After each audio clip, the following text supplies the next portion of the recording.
91 loyalist skulls in the pile. 91 loyalist skulls. Crush one to dust and drink it with blood. 90 loyalist skulls in the pile. Excellent. Now, the timeline has once again progressed. It is now 1994, June 19th, 10 hours, 20 minutes and 47 seconds. Exactly. Precisely even. Yes, the exact date and time. Maybe I should include spatial coordinates as well. Oh, maybe I should actually. Yes, I should include that. I'm gonna make a note of that. Geological coordinates, I'm gonna make a note of that. There we go. That's a new thing to add. Never thought of that. The data sheet is gonna get ridiculous now. Well, it's already nonsensical, but anyway, that's neither here nor there. Let us go to the everything. Greetings and welcome. I am Karyoto, and today we once again continue with Root Double Before Crime After Days Xtend Edition, Part 7. Before we get to that, fuck me. I've messed with the audio quite a bit. Like, there was a period of 4 days where I lost my mind like 7 times, and I'm just like, it's fine now. It's fine. Me, leave it be. It's fine. The audio's fine now. Just don't go insane again. That's okay. Anyway, that's where my mind is at this point. Right. Now, before we delve into the lives and tribulations of the psychokinetic children, we first have, obviously, to become informed. We must reset our minds away from reality. Whatever nonsense it is, it doesn't make sense. You don't need to even consider it as a thing. And give in to a bit of madness as well. Although, give out? Wait, what am I trying to say now? I'm not sure. Anyway, in order to do so, we must, as always, consult the omnipresent and omniscient deities known as the writers for theonion.com. Of course. How could it be anything else? And today, they inform us of this critical, vital, unquestionable fact of life, that Nelson Mandela celebrates his 94th birthday in prison after violating parole. Published on July 19th, 2012. Here we see his face, dignified statesman, Robben Island. Following reports he crossed international borders without first calling his parole officer, former South African President Nelson Mandela celebrated his 94th birthday yesterday in a Robben Island prison cell. It's unfortunate when this sort of thing happens, especially since Nelson's usually so good about the weekly phone calls, drug tests, and not associating with other ex-cons, said Mandela's longtime parole officer, Ted Jackson, who claimed that despite successfully holding down a job as an international dignitary for the past 22 years, the former president is still held to the same standards as all former inmates. He's been warned before. Hopefully this will teach him to call me next time he plans to leave for another overseas conference on international poverty. Mandela previously violated his parole in 1993 after failing to make a court appearance while he was receiving his Nobel Peace Prize. You gotta check in with your officer. It's just courtesy at this point, honestly, but that's fine. That's all well and good. At least they are treating him properly. You know, everything by the books. As far as I know. Now then, let us engage with my attempts at remembering things. So we are on the before crime route, obviously, switching back and forth between past and present. Yes, something like that. Natsuhiko is having. Okay. Yuri is weird. She is some kind of no, what am I even thinking? Okay, never mind. Forget all the metaphysical nonsense. Let's just focus on the things I do know, and that is that they are having a falling out, Natsuhiko and Mashiro. She overheard on a bus ride some crazy guy talking about hating communicators and wanting to blow something up or whatever. Their days are numbered, D-Day is coming, that kind of stuff. And she, like, correctly, because we know it happens, but foolishly because she doesn't have any actual information, assumed this is a terrorist plot that's gonna happen any day now. And she decides to be a hero and wants to fix it, solve it herself, stop this criminal scum from doing the thing that he's gonna do. Based on nothing but her gut intuition, basically. Which is a bit silly, and Natsuhiko doesn't agree with her, and I'm on his side, technically, because of, logic. But, like, I mean, spiritually, obviously, on Mashiro's correct, and everything else like that. And so they're having a bit of a disagreement on that. And last we left off, they were about to...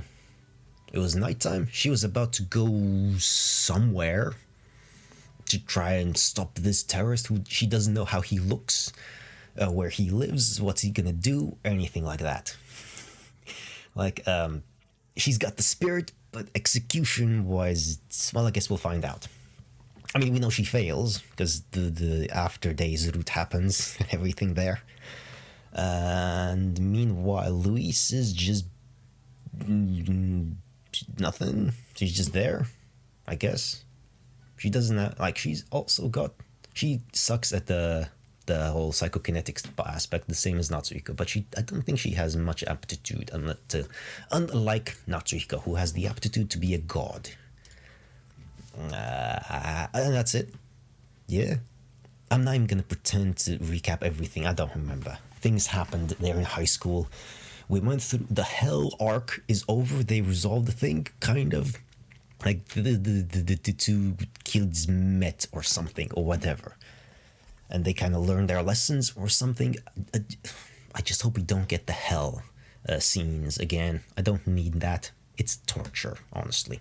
Just the idea is... I mean, it's worse in my mind than it actually is here. The idea is worse. Anyway. Okay. OBS is doing some weird things. Oh yeah, the audio might be a little spotty here and there. I don't know. It stutters every now and then, but only does that in recording. And only in OBS. And, well, okay, other video streaming recording software. It doesn't do it in just a pure audio thing. I don't know what the fuck is up with that. I can't fix that. I haven't had time to test out other software to do... Anyway, that's a distraction that's not relevant. Hopefully it's not too choppy or bad. It shouldn't be. I literally deleted like hundreds of test recordings over the course of like 4 days. I don't want to go insane again. It's fine. It's good enough. I can't get it perfect. It's not going to be perfect ever. Okay. Let us move on. Let us move on to memories and reality. Yes. Bloody hell. Okay. And returned to reality. Yes. Oh, yes, the clock thing. Yes, correct. They had a falling out, and now we're going back to Labo and them running around in fires and stuff like that. Okay, good. I think that should be correct. Yes. Alright. In reality, Natsuhiko was standing in front of a collapsed emergency staircase. Yes, because the fiction was him being in this room, talking with Yuri about weird things. Beside him were an anxious Mashiro and a frightened Yuri. They had gotten separated from Luis and were searching for an escape route.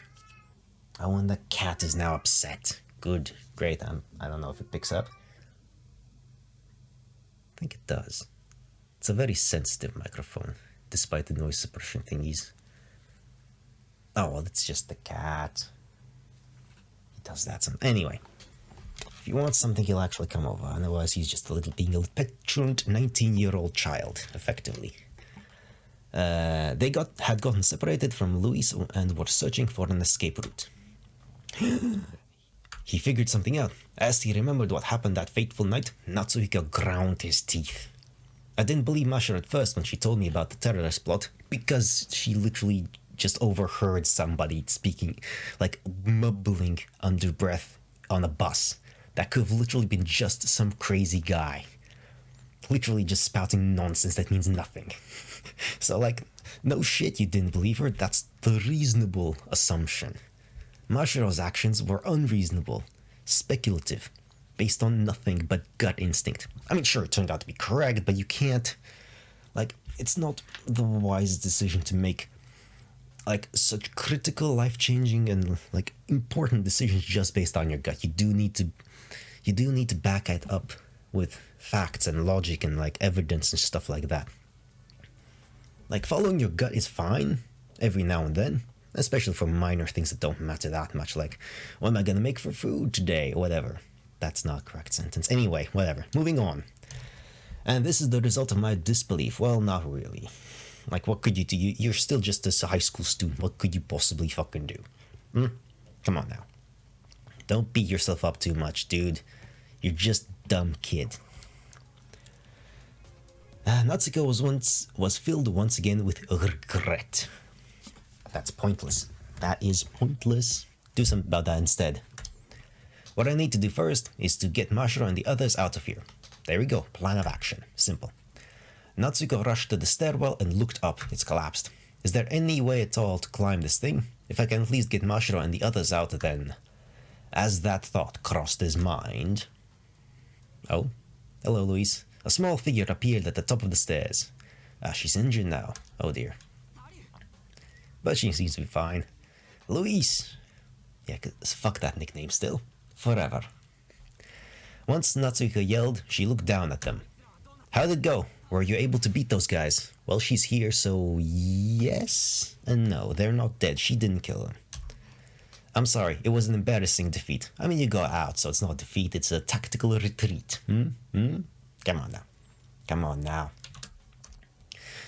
Also, you're just a 14-year-old or 13-year-old. She was ridiculously young, I already forget. It's nonsensical. Like, you can't beat up, like, realistically speaking.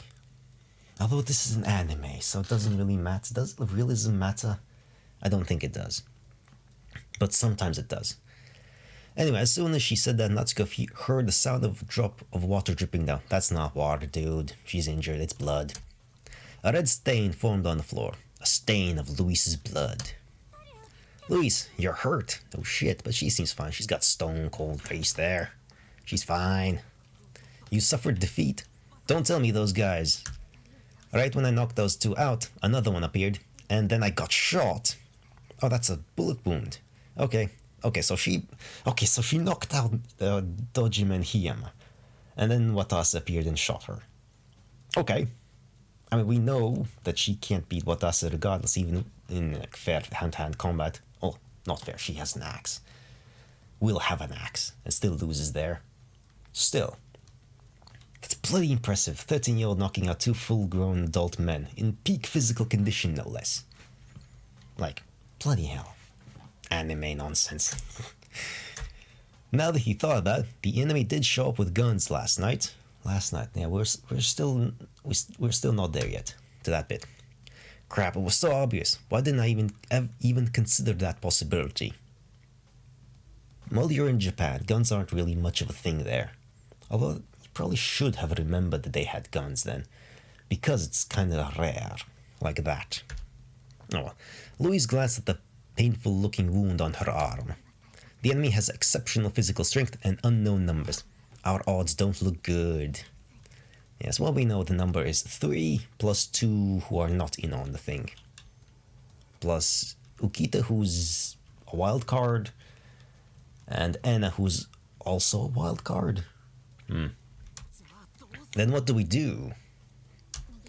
All we can do is run, as quickly and as far away as possible. Right as Natsuko found himself at a loss for words, a voice rang out on the intercom. Hello, Kita. According to the roll call on the ground floor, evacuation of all staff members has been confirmed. In the unlikely event that anyone besides staff members has been left behind, please escape through Areas 5 and 6 immediately. As she heard the announcement, Louise sighed in relief. That means Dr. Tenkawa managed to escape. So all that's left is for us to evacuate too. Okay, Louise, then come down here. Let's escape together. No, I can't climb down with this arm. I think it'd be difficult for you guys to climb up too. Jump, he'll catch you. There's 3 of them. They can form like a human net and catch you. You're an anime girl, 13 years old. You weigh like 30 kilos. That's nothing. Even a physically inept boy like Natsuko could catch you easily and not break anything. Well, okay, he might sprain his arms and back, maybe. I don't have much confidence in his physical ability. I mean, he's a psychokinetic god. Soon to be god. So we still got that going on. But if we hesitate... if I interrupt constantly, then we're not going to be collaborating. Well, whatever. That's fine. But if we hesitate, the enemy is likely to catch up to us. So let's split up and escape separately. But there is no escape. No, will you be okay by yourself, Louise? Yes, obviously. She beat up 2 full-grown adult men and escaped an armed guy with, a guy with a gun. Like, she's basically unscathed for the most part, except for, a injury that doesn't appear to be affecting her much at all. Jeez. Anime schoolgirls are made of sturdier stuff than, like, literally athletes built for this stuff, apparently. I will, but there's no time to speak my reasoning. Yeah. So, let's use BC. Huh? Right after Louise said that, her mental voice rang out in Natsuko's head. Oh yeah, I guess she did. I guess she does get a bit more experience in the preceding days that we have yet to see with psychokinetic abilities. Her clear, high-speed thought process. Natsuko gasped as it all came rushing into his head in a single instant. Oh, could we get a glimpse of that too? Louise. Yuri and Mashiro looked up at Louise in the same way. Okay. Decades of combat experience. And experimentation. And nanomachines. And all that kind of junk. Louise. Me too, Louise. Natsuko forced a smile and spoke up. Okay. Leave these 2 to me. Alright, promise me one more thing. That we'll all live long enough to meet again on the outside. Yes, they will, in the correct ending. Well, we'll see if we get there on the first go. Probably not. I've probably made a bunch of mistakes here already. Promise. I can't promise that, though. No, I can't. We will. That's gonna happen. Anyway, and with that, Louise disappeared. Let's go, you 2. We need to keep our promise to Louise. Mashiro and Yuri nodded meekly, and then the 3 of them ran off once more. The broadcast had said that the staircases in Area 5 and 6 were safe. Well, doesn't matter, though. The 3 of them walked through the connecting passageways towards that goal. But once they left Area 3 and approached Area 4's outer ring, dun dun dun, a fire! They found it was wreathed in flames. Oh no. Yeah, Hikarin, what do we do? There's fire extinguishers everywhere, but you're not trained, so you don't know what the fuck you're doing. Yuri and Mashiro looked at Natsuko with concern. Decisively, Natsuko answered. Let's cut across. Yeah, it's just fire. There's no guarantee that the staircases in Area 5 and 6 will stay safe forever. They will not. Or they might have. It doesn't matter. So we need to get through Area 4 as quickly as possible. True, and luckily enough, it doesn't look that impassable. Yuri, what about you? Think you can make it? Yeah, I'm okay. Is she? Okay then, let's go. And with that, the 3 of them walked into the fiery area. Actually, none of them strike me as being like particularly athletic types. Yuri's holed up, she's just a granny. A tiny innocent bunny granny that stays home. She might do exercise or something like that though. Who knows? She's got the entire day. So who knows? Mashiro, maybe? Natsuko, no. He doesn't give off that impression at all. He's like, he had 0 ambitions and everything else like that. Hell yeah. Although, I don't know. I didn't really hear anything. I don't remember there being anything explicit about any one of theirs physical abilities except for Louise's. Anyway, get down low so you don't breathe in the smoke. Cover your mouth with a sleeve. Yeah. The 3 of them crouched down and walked on the floor. The flames flickered against the walls as the heat waves closed in on them. Eventually, Mashiro rose her voice from behind. "It's getting very warm here. And stuffy and unpleasant." Natsuko turned around in shock to see her rubbing her eyes painfully. That's not a good idea. "What happened?" "Smoke got into my eyes." "Yes, it will do that." "It's okay. I'll guide you by my hand. You can close your eyes, so just run." "Okay." Natsuko took her by the hand with his right hand, and Mashiro gripped back firmly. "You too, Yuri." "All right." Natsuko grabbed Yuri by the hand with his left, and he ran ahead, guiding the other two. And they somehow managed to slip out of Area 4. The three of them rushed into the connecting passageway to Area 5. The security gate closed behind them automatically, making sure that the flames couldn't follow. Are you two okay?" He's very out of breath. "Yeah, I'm okay." Relieved, Natsuko led the two girls as they walked through the passageway. But as they turned the corner... dun dun dun! Oh, it's literally the same thing. I was expecting something else, but okay, I mean, we know... yeah, there's fire everywhere. Like, I'm like, come on. Silly. They found another fire in wait. "No way. Yes way. We can't get through." The flames in the passageway were intense. Anyone who would attempt crossing through would surely catch on fire. Especially with all these frills that Yuri has and massive twin tails. Like, those could easily catch fire and everything. Like, she is literally super flammable. Like, I bet that shirt's made of like something like super flammable, like nylon or whatever. Maybe, I don't know what clothes are made of typically. I'll forget the names in English. Anyway, it doesn't matter. Everyone would catch on. Crap, we're caught between the fires. You are. Sucks to be you. When that thought crossed Natsuko's mind, Mashiro groaned. Aw, don't cry. Although there's plenty of reason to cry, but not yet. You haven't been shot yet. You don't need a transfusion pack yet. So enjoy these moments of being conscious and having all of your blood inside of your body. Mashiro, are you crying?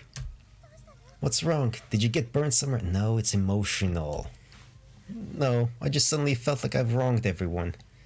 What are you talking about? Come on, it's not your fault. It's whenever come on, it's always the fault of the person who's actually instigating the malicious activity, like the fire, the attacks, the murders, whatever. Like, it's that person's fault. Why do people innocent like this always soft words fail me? It's like, it's not your fault. Why do you think it is? Why would you even assume it is? Anyway, Mashiro muttered through her sobs. When I heard about the terrorist plot, I never thought it would turn out like this. Well, people normally don't have to think about, terrorist plots at all. It's like, that's completely reasonable. Mashiro, for fuck's sake. I got Luis hurt too, and I got us all caught between the fires. Come on, it ain't your fault. God damn it. Stop it. It's Watasa's fault. I'm still excited to get back to him and what happened there. How his current memoryless personality will clash with the unlocked memories.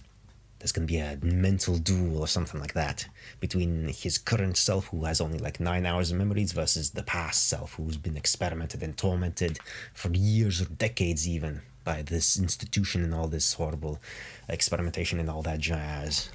Or maybe internalized torture. I don't know. We don't really know. Complicated.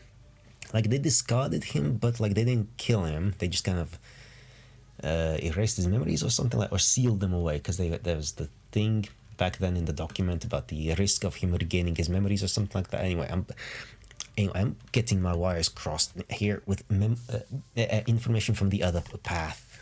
Anyway, I should have listened to you, Natsuko. Don't worry about it. We're on the path to unlocking him as a psychokinetic god. Don't worry about it. It'll be fine. They'll save you. They'll get the blood to you and all that. I'm sorry. I'm so sorry I dragged everyone into this. Don't be dragged. That word shook Natsuka's heart. Like, come on, they eventually chose to follow you. Fuck's sake. Come on now. They wouldn't have done that if they didn't, support you. And no, I'm the one who dragged everyone into this. No, you're not. Eh? If I hadn't gone down when the alarm went off, I wouldn't have dragged us all into this. Oh, whatever, you can...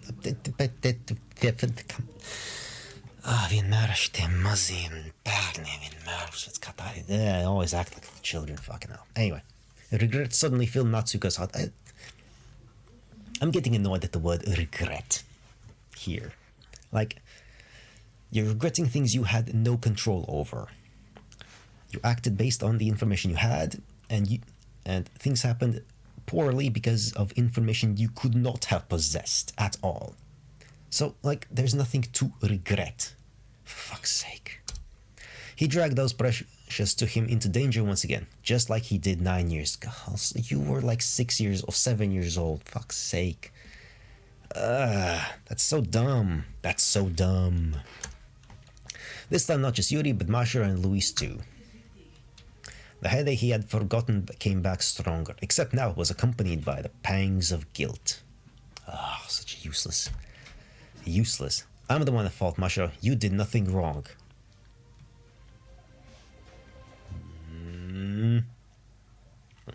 OBS's video is doing something weird. It's blacking out the screen except for the actual capture. I'm worried. I really hope it's... I don't know. That's a new thing. I'm terrified. Computers scare me. They're confusing.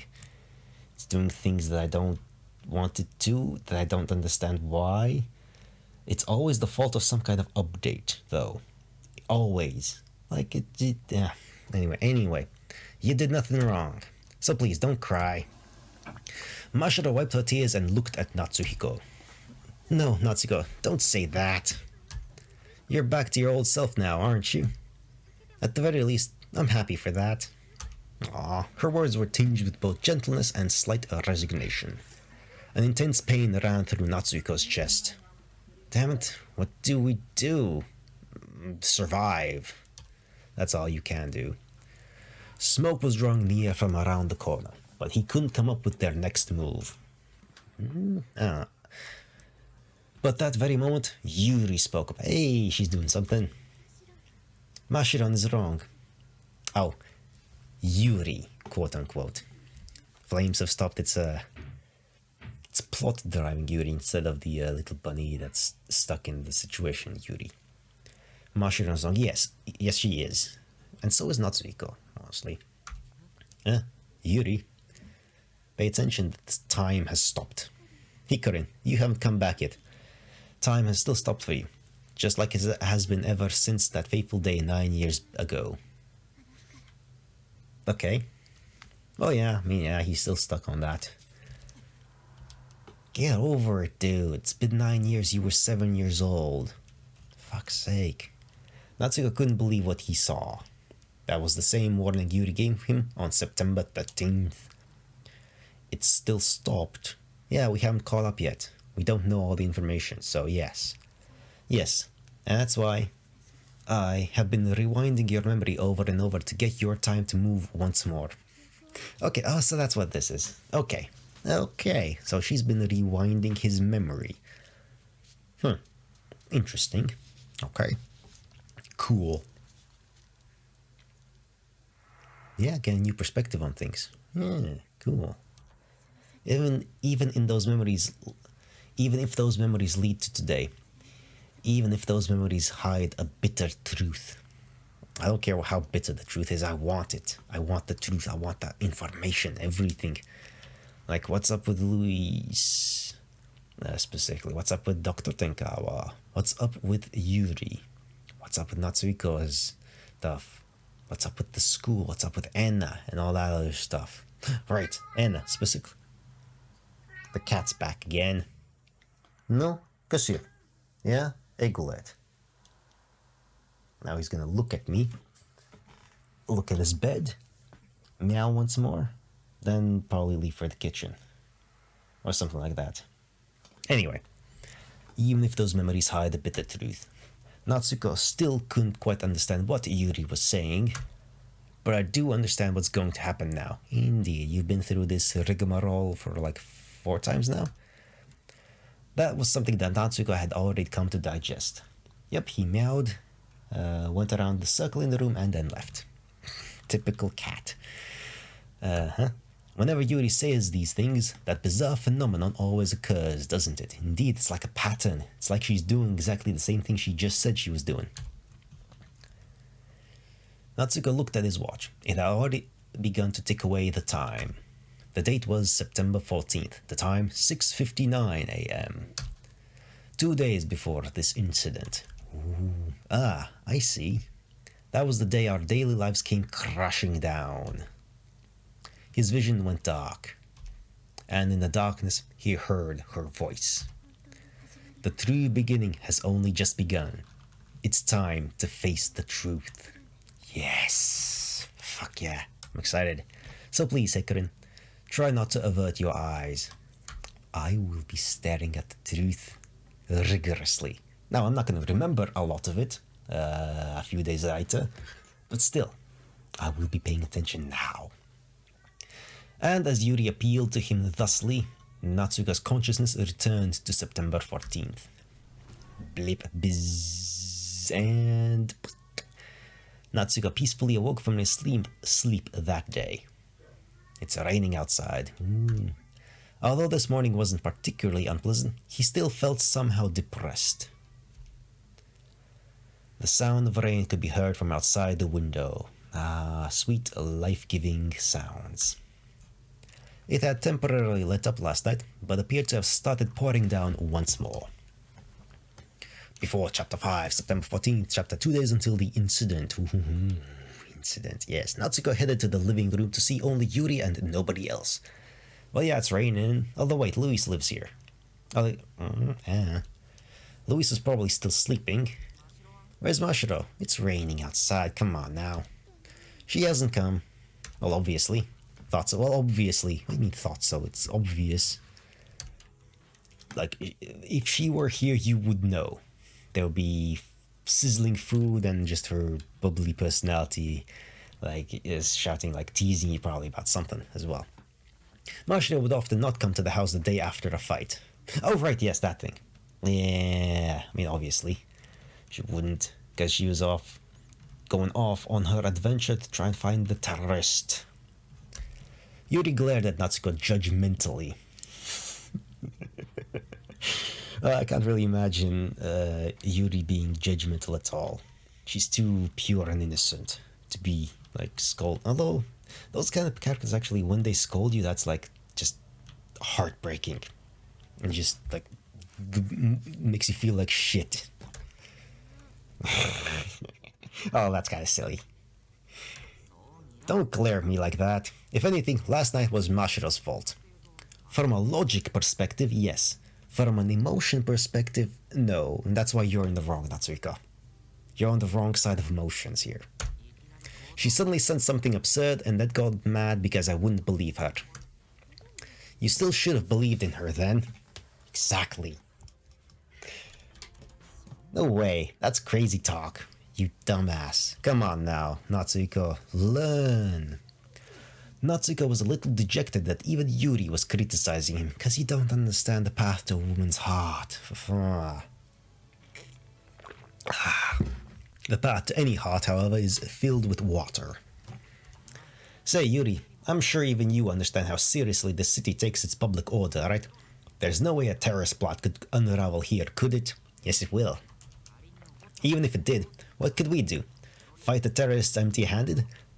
I mean, that's a logical point. That is, like, a very good point. But that's not the point. That's not the emotional point. This isn't some Hollywood blockbuster, you know. Don't bring in a fiction when you yourself are fiction. I think I've said this before, but don't do that. It draws attention, for me, that you are fiction. If you try to make yourself look like, this isn't fiction, this is reality. When it is... Anyway. True, but Hikarin, you might regret not doing anything. Regret not doing anything? Why?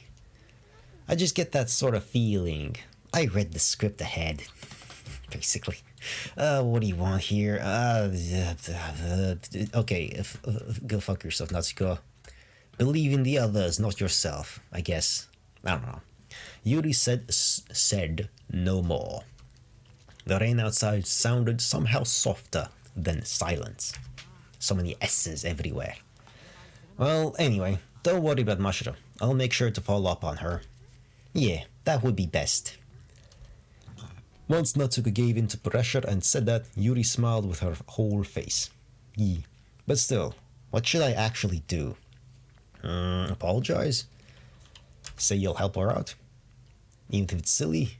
Like, you can say that it's silly, but I'll help you out anyway, because we're friends and stuff like that. That works. That works. Is there something I can do that both Mashiro and Yuri would agree with? The moment that thought crossed Natsuko's mind, Luis showed up in the living room. Hello. You awake, Natsuko? Well, he's... What's with these obvious questions? Yes, he's standing right there having a conversation. No, he's sleep-talking to Yuri about important emotional decisions. Just got up. How about...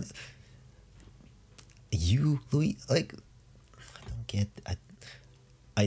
I seriously do not fundamentally understand asking questions about the obvious that you can see right there. Are you awake? No, I'm a zombie. Of course I'm fucking awake. The fuck is that? The fuck is that? Is that some kind of social etiquette that I'm just... like, I've completely managed to avoid in my life? I don't know. Even if it is, I think it's dumb and pointless. Anyway, me too. I overslept a little. Who cares? It's raining, it's depressing outside apparently. Louise looked around the room and continued. She confirmed that Mashiro is not here. Where's Mashiro? She's not here. She's not here today. No shit. Goddamn, why not? Okay, try and take a guess. Huh? Louise tilted her head in confusion. Well, I think she'll come tomorrow. She'll be all like, see how much you need, little o' me, now? And stuff. She might say that, yes. Although we already know that apparently today their daily lives are they come crushing and burning down to smithereens.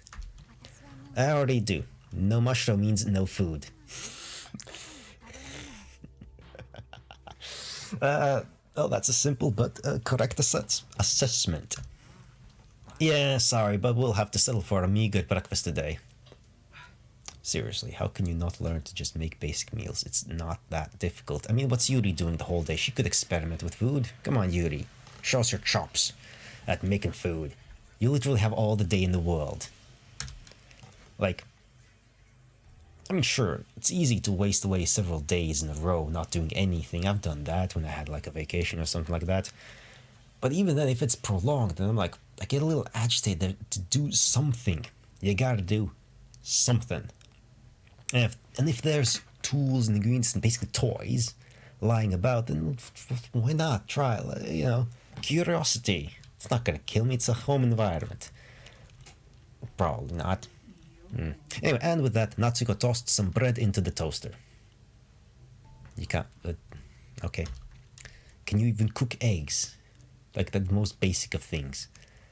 Just crack it up, like put some oil on the pan, turn on the heat, crack a couple of eggs into it, then let them simmer and sizzle for a bit until they turn, bits of them turn nice little, golden brown thingy, and then take it off. That's it. Pay attention. It takes like a couple of minutes. But still, it's been one thing or another every morning lately. Eh? It wasn't like this at all just a few days ago. Well, the story didn't start then. But today's event, Mashiro's absence, was particularly rough on Natsuhiko's heart. He honestly believed that his daily routine would continue forever. And yet, would it really? Of course not. That's not how life works. And yet now that question rose up inside his heart. One day, my peace could end. One day, I could lose those close to me. One day, my precious memories could crumble. I mean, yeah, a peace could end and be replaced with a different kind of peace. That's just, try as you might. Forge your own path in life in some ways that you can. Obviously, there's always uncontrollable circumstances, third parties doing other things. No. But still, you do have some control over your life and the kind of peace you enjoy. Anyway, each of those things is clearly possible. So have I just been averting my eyes from the inevitable? It was a question he had put little thought to, but it nonetheless tore at his heart. Wait, why am I even worrying about this? Good question. You're only 16 years old. Natsuko shook his head as if to clear it of unnecessary thoughts. It's not like that's super immediate. Not like you have to worry about those things at such an early age. Like, you can rely on your parents and other people close to you and stuff like that. You're still young, full of opportunities, full of energy and everything else. You can make mistakes and come back. There's always some kind of safety net. Well, most of the time. Not always, though. Complicated. Complicated. Anyway. Yuri just watched him silently. Ding dong dong. The morning bell rang as Natsuko and Luis entered the classroom. Phew. Looks like we made it. Mashiro's not here. Ah, you're right. Okay, that's a bit worrying now. Now that he got a good look, Mashiro's seat was empty. He couldn't even see her bag nearby. She didn't come to school today. Guess she's taking the day off. Maybe she caught a cold, or maybe she's out there investigating the terrorist plot. Natsuko said as he sat in his seat. Eventually, Anna entered the classroom. Okay, good morning, class. Let me take roll. Akagawa, here, here, Oda, thus roll call commenced. La la la la la la. But as she eventually got to Natsuko's name, Tenkawa, here, Toba. Miss Toba, huh? Is Miss Toba taking today off? Nobody really knows. That's odd. She didn't contact us beforehand. Look, stuff happens. Sometimes it's just not a day. Sometimes you just feel like taking a day off. Sometimes you just gotta. Like, sometimes you just need to. You just gotta. You just gotta. And that's it. That could only mean that Mashiro was in a rush and skipped school without permission. Even though she was not usually the type to be truant. Okay, I need to look up that word. I don't actually know what that means. Truant. What does that properly mean? People who stays away from school without leave or explanation. Okay. Sure. Okay. Sure. Okay, a very specific word. That's fine. That is fine and dandy. Don't tell me. She did the thing she said she was gonna do. So, we're the only ones who've noticed this, aren't we? So in that case, we gotta thwart the terrorists ourselves. Yes, me, a 16-year-old high schooler with limited psychokinetic abilities and a gut instinct. Let's stop these terrorists. You gotta love that confidence, though. That foolish boldness. That idiot. And that too, yes, obviously. Don't tell me she actually plans to try and stop a terrorist plot. Well, you know her best. And my gut says yes, she's gonna try to do that. I mean, we know she's gonna try and do that. We just don't know the details of exactly what happens. But yes, obviously. But judging by how Mashiro was yesterday, that did indeed seem plausible. Indeed plausible, yes. I don't know on what basis she believes there's an actual terrorist plot, but whatever it is, it's definitely not a problem that a mere high schooler can solve. No. In fact, Mashiro's actions could cause some sort of danger. That was the vague premonition he was getting. You also read the script, yes. I guess I'll go look for her after school. No rush. It's only a potential terrorist plot that she's involved with. Trying to thwart. But after school. God, I'd gotta attend class. Afterwards, Natsuko continued his classes somewhat absent-mindedly. Kind of pointless then, isn't it? Kind of pointless. Should have just skipped school and just went after her. Somewhere. Who knows where, though. Yeah, he doesn't have any leads. And as lunch break began, there was still no sign of Mashiro. Specialty schools like Rokome Academy ran full-time classes every second and fourth Saturday. Oh, well, that sounds annoying, but kids have time. They have plenty of time. They think they don't. They think their lives are so busy. Fuck you, no, they're not. No, they're not. So to prepare for afternoon classes, Natsuko bought some bread and ate it in the classroom. He and Louis spoke sparingly. That sandwich good? Riveting conversations. It's okay. I see.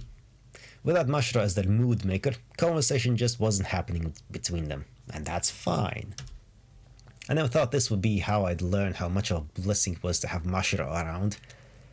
Indeed, the social butterfly. The social lubricant that is Mashiro, and the one who drives the thing and everything else.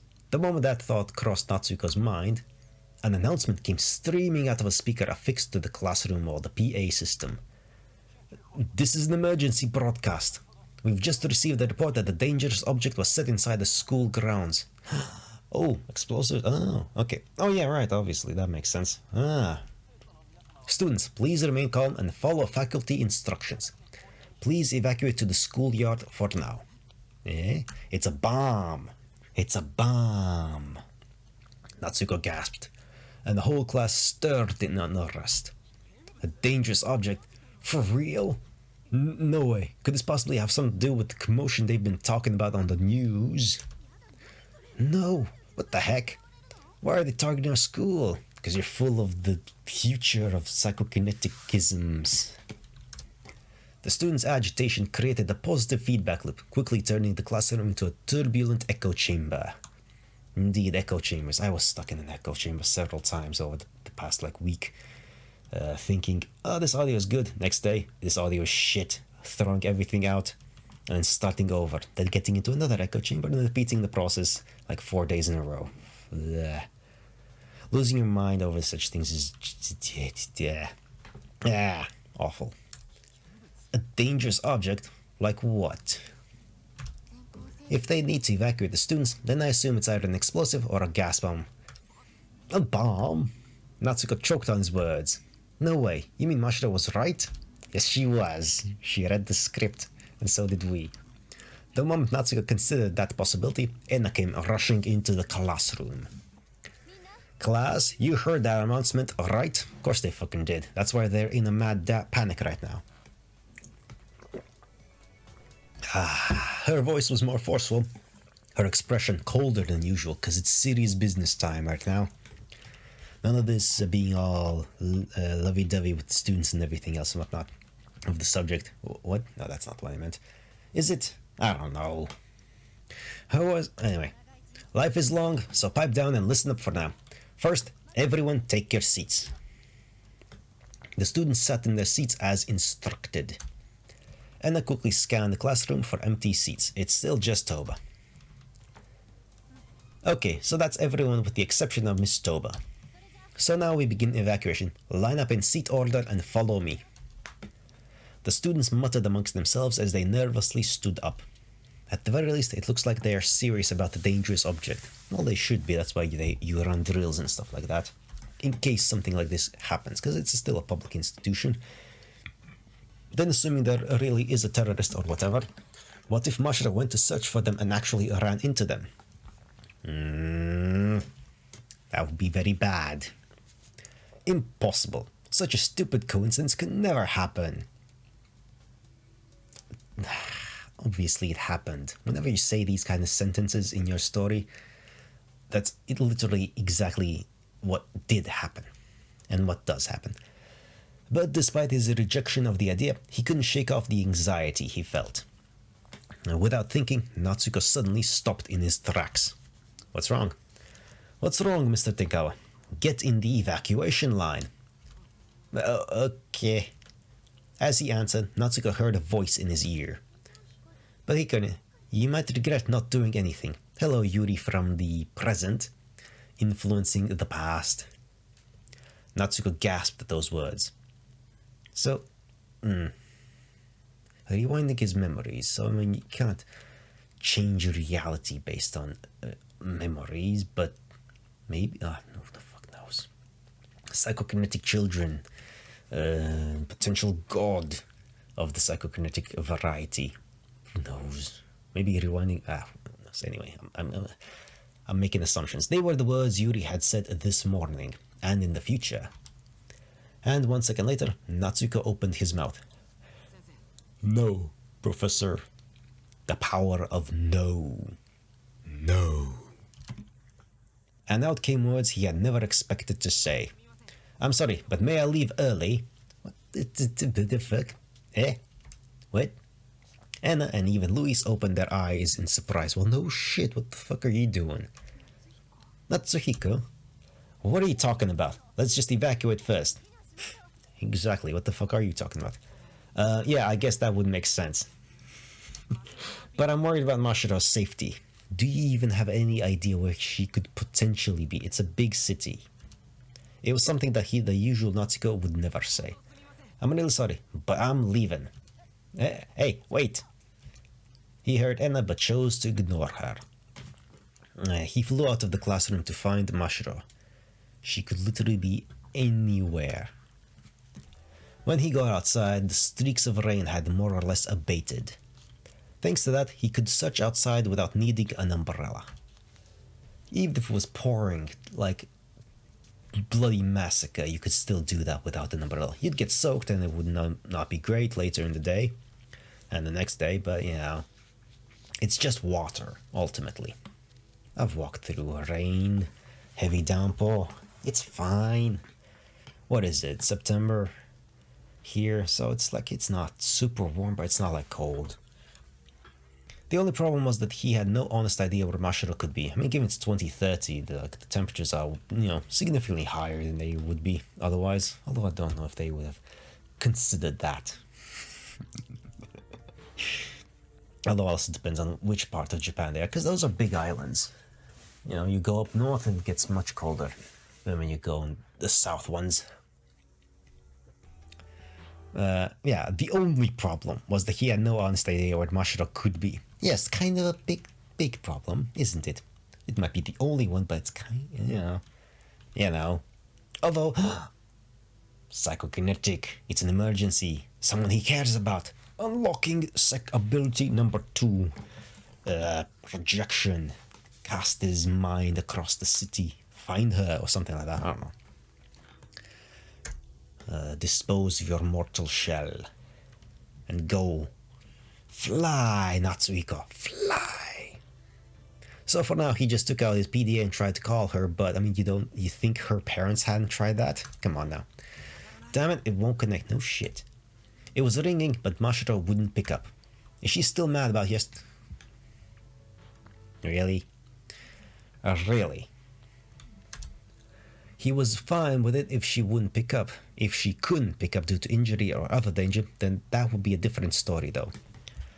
If it's an emergency, you gotta assume the worst case scenario is happening and just hope for the best and do everything you can to resolve the worst case scenario. Because like if you come expecting, you know, a building collapsed and you and there's everything, you know, expecting bodies everywhere, rubble and everything else, and you bring a team and excavators and everything else, and it's only like, it was mildly shaken up. It's like, well, we kind of wasted our time a little bit, but it's good that nobody's hurt. Not much, or something like that. What the fuck is up with that example? I don't know. But, like, this is, again, stream of consciousness. I do not control where my brain goes. I just spout it out. There's no filter here, and there never will be. Because why? Why does it need to be a filter? I already filtered it throughout the day entirely. I don't need to filter my brain right now. I don't need to do that. You don't need to do that. Just let it be. Just let it be. Just let it be. Oh well, I guess I'll go look on foot. On foot. Congratulations. The moment he made that decision, he heard Luis's voice from behind. Natsuko, what are you trying to do? That's a very good question. He's trying to save Mashiro. Huh? Oh, you followed me? Of course she did. She's here to guard you. She said so. Like, she's not gonna leave your sight. Especially when you're going something stupid. Because you suddenly ran off. More importantly, why didn't you evacuate as you were told? It should be obvious. I'm looking for Mashiro. For Mashiro. Why? Because she's not here and... Alright, he hasn't told her about the thing. Actually, last night Natsuko gave a simple explanation for what happened last night. Terrorists. That's, believable. Well, I think she's somehow mistaken. But for now, yeah. That's what we're going with. But if that's true, then there could be danger involved. In which case, I need to protect you. Indeed. She's super capable. I see. Actually, he didn't see. As always, he didn't quite understand her, but there was no time for the discussion. Okay, then let's search together. Oh yeah, I see. Totally doesn't see. Okay, that's nice. I like that. Roger. Any guesses where Mashiro went? Fuck no. None. But we need to start searching regardless. None. That's brilliant. That's just fucking brilliant. And with that, the two of them ran into the rain. Like, I mean, around the school, someone planted a bomb here or something like that, so, I guess. Fucking hell. Natsuko and Luis checked the whole town. The whole town. What do you mean by the whole town? And what do you mean checked? Because, last time I went walking around, it took me from one end of the city center to the other. It takes about, it's like a 2-hour walk on foot. Even if you're pacing yourself well and in a light jog, it's still an hour. And that's only, like, you're only covering one street and, the stuff you can see along the sides, on the crosses, and like, whatever. And how much checking are you able to do that? What do you mean by check the whole town? What kind of bullshit are you doing that there? Could I get an explanation? They combed through every place Mashiro was likely to go. Right. It's an entire city, though. But there was no sign that they would find her. Damn it. Where the hell is Mashiro? We should rest a bit. We've already been running around for 20 minutes. Okay, 20 minutes running around. Assuming you're in full sprint mode. You're covering, like, at a maximum, like, what, 3 kilometers? Maximum, really? Because, like, I walk to and from work. Because I enjoy the walk and I can listen to my shows. It's like 6 kilometers. It takes me an hour. And I walk at a brisk pace. Like, come on now. 20 minutes running around and you've checked the whole town. You have checked maybe like a tiny portion of nothing. Check the most obvious places that you know of, but there's an entire town. There's an entire town. It's a tiny town then. A very tiny town. Guess you're right. 20 minutes, check the entire town. That's ridiculous. That's ridiculous. It's not a tiny village that you could actually do that. No, we know there's like hundreds of thousands of people here. Like an elaborate public transport. Well, elaborate. I say elaborate. You can see on the side here. There's 1, 2, 3, 4, 5, 6, 7, 8, 9, 10, 11, 12, 13, 14, 15, 16, 17, 18, 19 or so stops, apparently. And like, it just goes along one street and then another side street there. Did we get a map? Wait, actually. Map. Okay. We have a map. So, 20 minutes, these blocks. Each of those is a building. That's 20 minutes. 20 minutes, a brisk, come on now. Running around. So you're at the center street. Running. That actually isn't a very big town, but still, 20 minutes isn't going to cover more than, like... No, bullshit. 20 minutes, the whole town. Natsuko combed through his disheveled hair and took a few deep breaths. Damn it, Mashiro, you're not making it any easier for us. As he muttered that, Luis responded in a cold voice. You've been cursing this whole time, Natsuko. If it's that frustrating, then you don't have to look for her. But they're childhood friends, he has to. It's just a momentary, like... come on, Luis, you don't understand that. You need to learn this thing. Besides, you think Mashiro's mistaken about there being terrorists, don't you? I may not believe her about the terrorist, but regardless, I'm still worried about her. Okay, there we go. There we go, that's what I was talking about earlier. Like, you don't have to believe them, but you have to support them. That's what friends do. Our friend is suddenly gone. You can understand that I'd be worried, right? No, I don't understand. Your words and your actions contradict. Well, yes, from a purely logical point of view, they do, but, like... If you don't believe Mashiro, then why don't you just leave her alone? Cause, oh, come on, Louise. What? She doesn't understand the concept of friends. Like, I mean, I'm not very good at that stuff too, but even, like, I understand enough.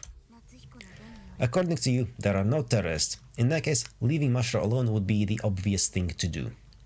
But there's the bomb thing that happened at the school, or a dangerous object. So it's like, it's no zero chance possible. Also, we know, because we read the script ahead of time, that it's 100% correct. That's kind of dry. Well, yes, that's Louis' fault, yeah. Natsuko was a little perturbed. Oh, I'm losing the ability to pronounce things even. Great. You've received quite a bit of Mashiro's favor too, haven't you, Louis? That's a completely different story. I'm just giving a logical conclusion. Indeed. Hey, don't you think you're being a little too cold? You're not gonna make any friends like that. She's not here to make friends. Or is she? Well, she's only 13 years old, so you know, that could easily hit the nail on the coffin. That's not the expression. Anyway. And now she's sad. Good job, Natsuko, you made her sad. Natsuko regretted those words as soon as they left his lips. That was essentially an outburst of anger. But Louis calmly replied, "That's fine. It's impossible for me to have friends anyway. False, you already have 3. Hey, that's not fine at all. They say humans need others in order to live. We are social creatures." Indeed. Then let me turn the question around. What exactly is a friend? Let's get philosophical. A friend is someone you frequently do stuff with. No, there's more. And, well, you share in each other's fun times and sad times, I guess. That's not a terrible answer, I guess. I don't know. I wouldn't be able to give a good answer. Anyway, Natsuka gave a general answer to Louise's blunt question. Yes, that's what I've heard friends were like. And that's why it's impossible for me to make friends. It's not impossible, is it? If you think normally, it really is impossible. Come on now. It's already been proven false. Louis interrupted Natsuko and informed him of a truth he had never heard before. I cannot understand other people's feelings at all. Okay? That doesn't preclude you from being able to have friends. Because my brain lacks that function. Okay? What? Natsuko unintentionally gasped. I mean, that's reasonable. But, Louis, you still have emotions, though. Yes, obviously she's been exhibiting emotions the whole time. Of course, even I can have emotions. She's talking like she's some kind of robot almost. Then can't you just apply that to other people? No, I cannot. Even though I understand that other people have emotions, I cannot comprehend how those emotions change. Okay. That is my defect. What I lost in exchange for high functionality elsewhere. Athletic. Calculating, well, basically physical aptitude. All I can do is judge whether to believe or to reject the words of others. Non-verbal and finely nuanced expressions of emotion are beyond my comprehension. Are you even trying, though? I mean, it's just observation. And pattern recognition. That's all that, expressions are. And like the subsequent actions and emotions people express with them. Just recognizing patterns, it's all that basically anything that human behavior is. It's just a pattern, and recognizing it and applying it to other things that seem like a pattern. And now you say you don't believe there are terrorists, and yet you're looking for Russia. That's a contradiction. Not really. Not really. I'm just confused about that. Louise hung her head as she finished. Is that even possible? Well, apparently. But despite his doubts, he felt a sinking feeling in his stomach. I see now, so that's why she treasures Alice so much. Louise said that arms was a device meant to read the moods of others, so that was why she couldn't ever be without it. If she couldn't understand other people's feelings, then she had no choice but to trust in Alice's judgment. Is it genetic? Yes, I believe so. The brain is just another part of the body after all. I mean, sure, but the brain is the person. The body is just the vessel, the vehicle for the brain. Just as the body has its own physical dispositions, it's only natural for the brain to have its own as well. Oh yes, it's still just a physical object. One of the many organs that make us who we are. Natsuko, you don't understand the feelings of trees or flowers or insects, do you? No, we do not. We don't have that ability. We can project our own, though, onto them. Personification, is that word? No, I really can't say that I do. It's probably the same concept. I cannot tell the difference between a human mind and an insect mind. Okay. Yeah, well, I just gotta accept that. My brain does not even attempt to process the feelings of others. What your brain can do is basically just all in practice and what you tell it to do. Especially if you're aware of that. You can just tell it to observe this eye movement, the location of the brows and stuff like that. The openness of the mouth, the stuff like that. It's just patterns and reactions and applying how those connect with one another. It doesn't have to be emotional understanding. You can understand emotions through logic as well. To a degree, I guess. People are weird. Emotions are weird, though.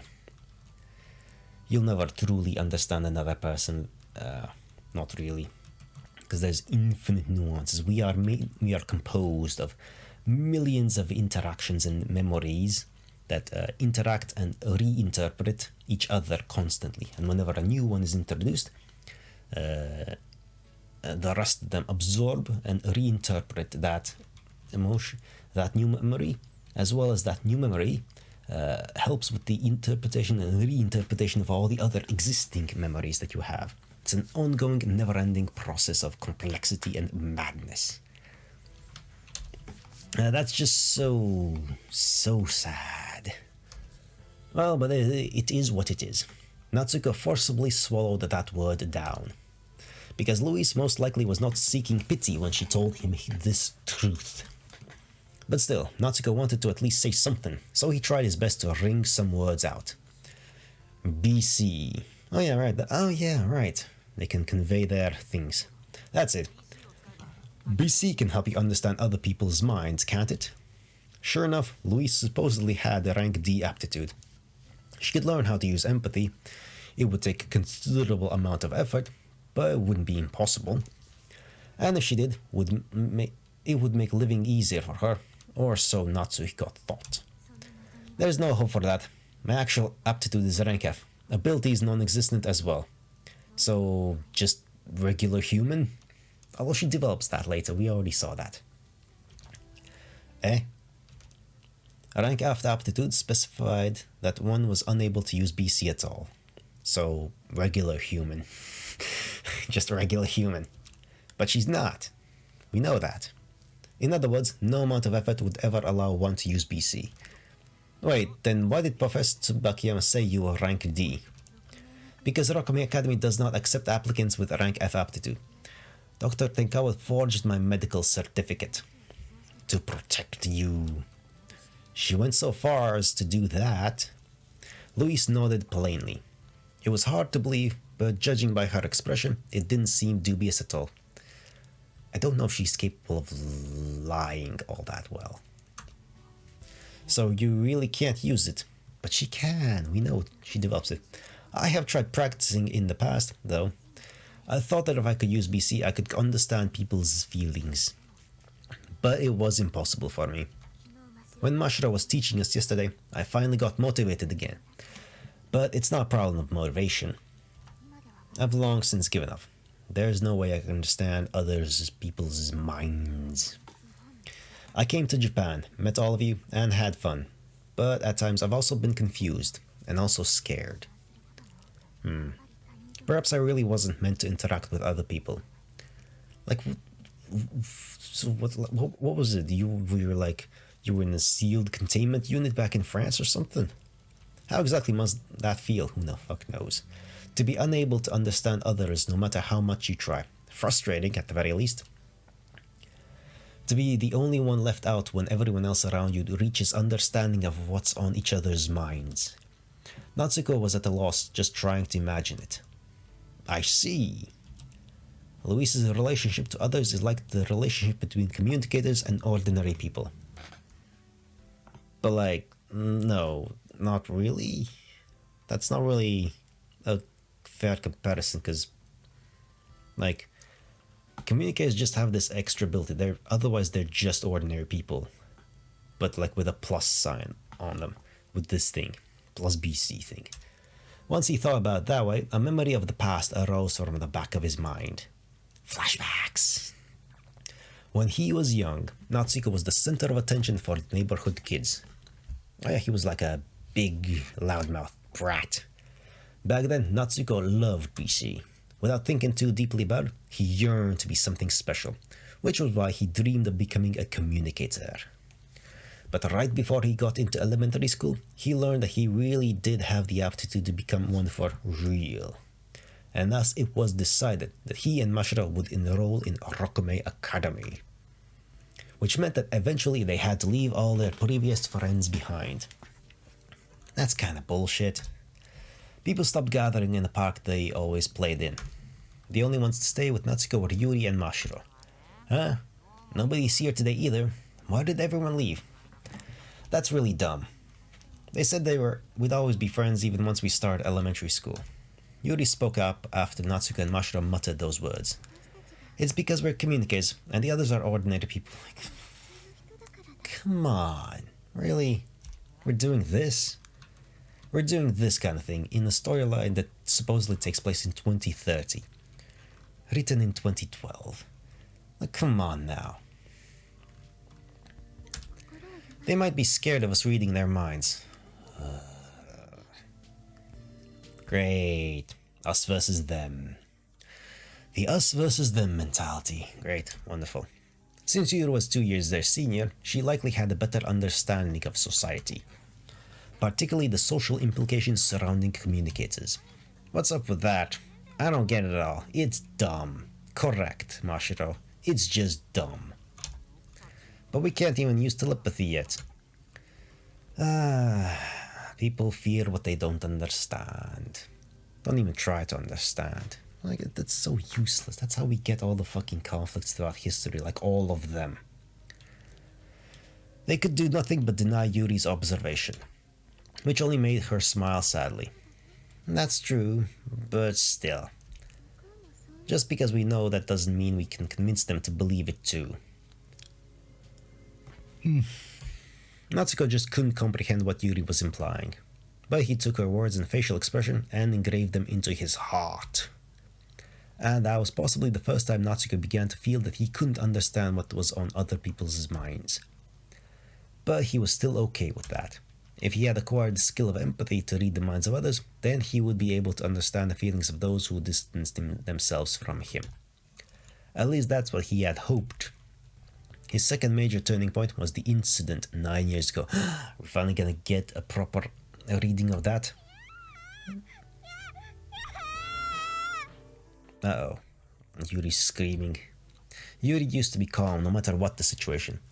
But that all changed after the incident. Oh, we're still... Oh. What's the incident exactly? I kind of want to know. I don't want to go outside. I hate it. I don't want to go. Damn, she's loud. Don't make me leave. Let me stay here. Natsuko found himself stunned and dumbfounded when faced with Yuri's refusal to leave the house. Yuri's transfiguration made Natsuko sad, dejected, and regretful to the core, as well as a little frightened. Ever since then, Yuri stopped going to school, and her BC ability never improved. And Natsuko lost the motivation to train his BC ability as well. For if one day he were to become able to read Yuri's mind, That's fear. And what he saw there was a resentment towards him that he would probably never recover. While he did want to know what was in her heart, his fear of actually knowing far outweighed his curiosity to know. So instead, he swore at the very least to watch over her, even if his oath was worth nothing more than a pittance of atonement. Even if staying by her side had nothing to do with actually understanding her. Even now, Natsuko could not completely cast aside his fear of other people. I guess that makes sense enough, I suppose. His fear of knowing that what lied in other people's minds, and his fear of knowing what clouded his own mind as well. That was why he kept his distance from his classmates. But how is it with Louise? He thought back to the day she transferred in. Louise avoided the other classmates and sat in her seat all alone. Does she avoid everyone in the same way that ordinary people avoid communicators? That was somehow similar to what Natsuko did, which is why he couldn't help but say, "Don't tell yourself you weren't meant to interact with other people.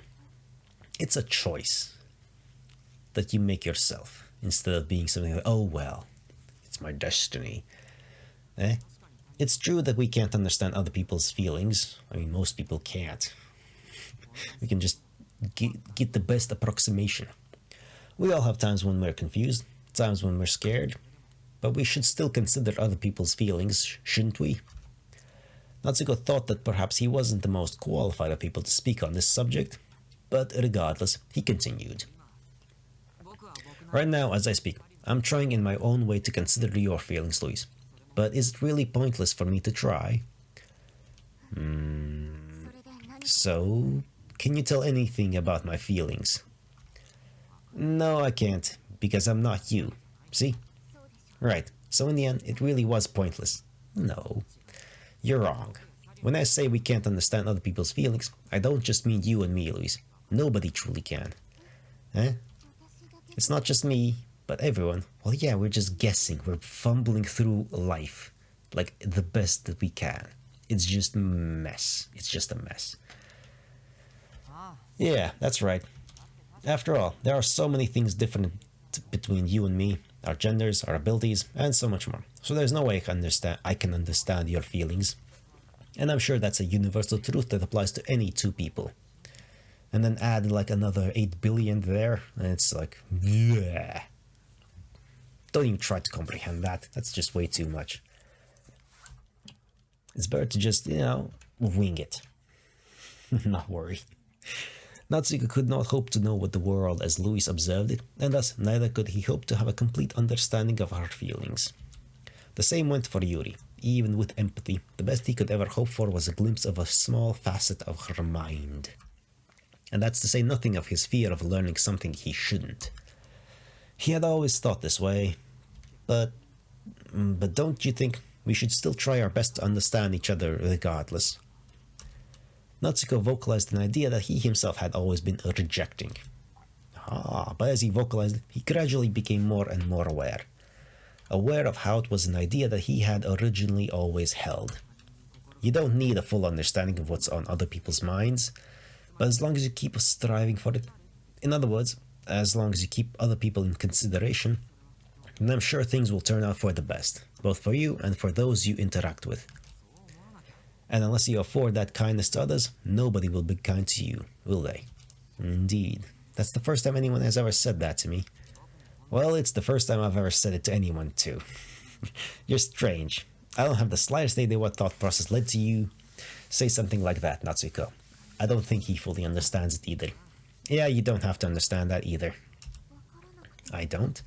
That way of thinking is just a lot less stressful, isn't it? Oh yeah. People are weird, different, and that's just how it is. Louise hung her head as if in deep thought. She eventually looked up and asked Natsuko a question.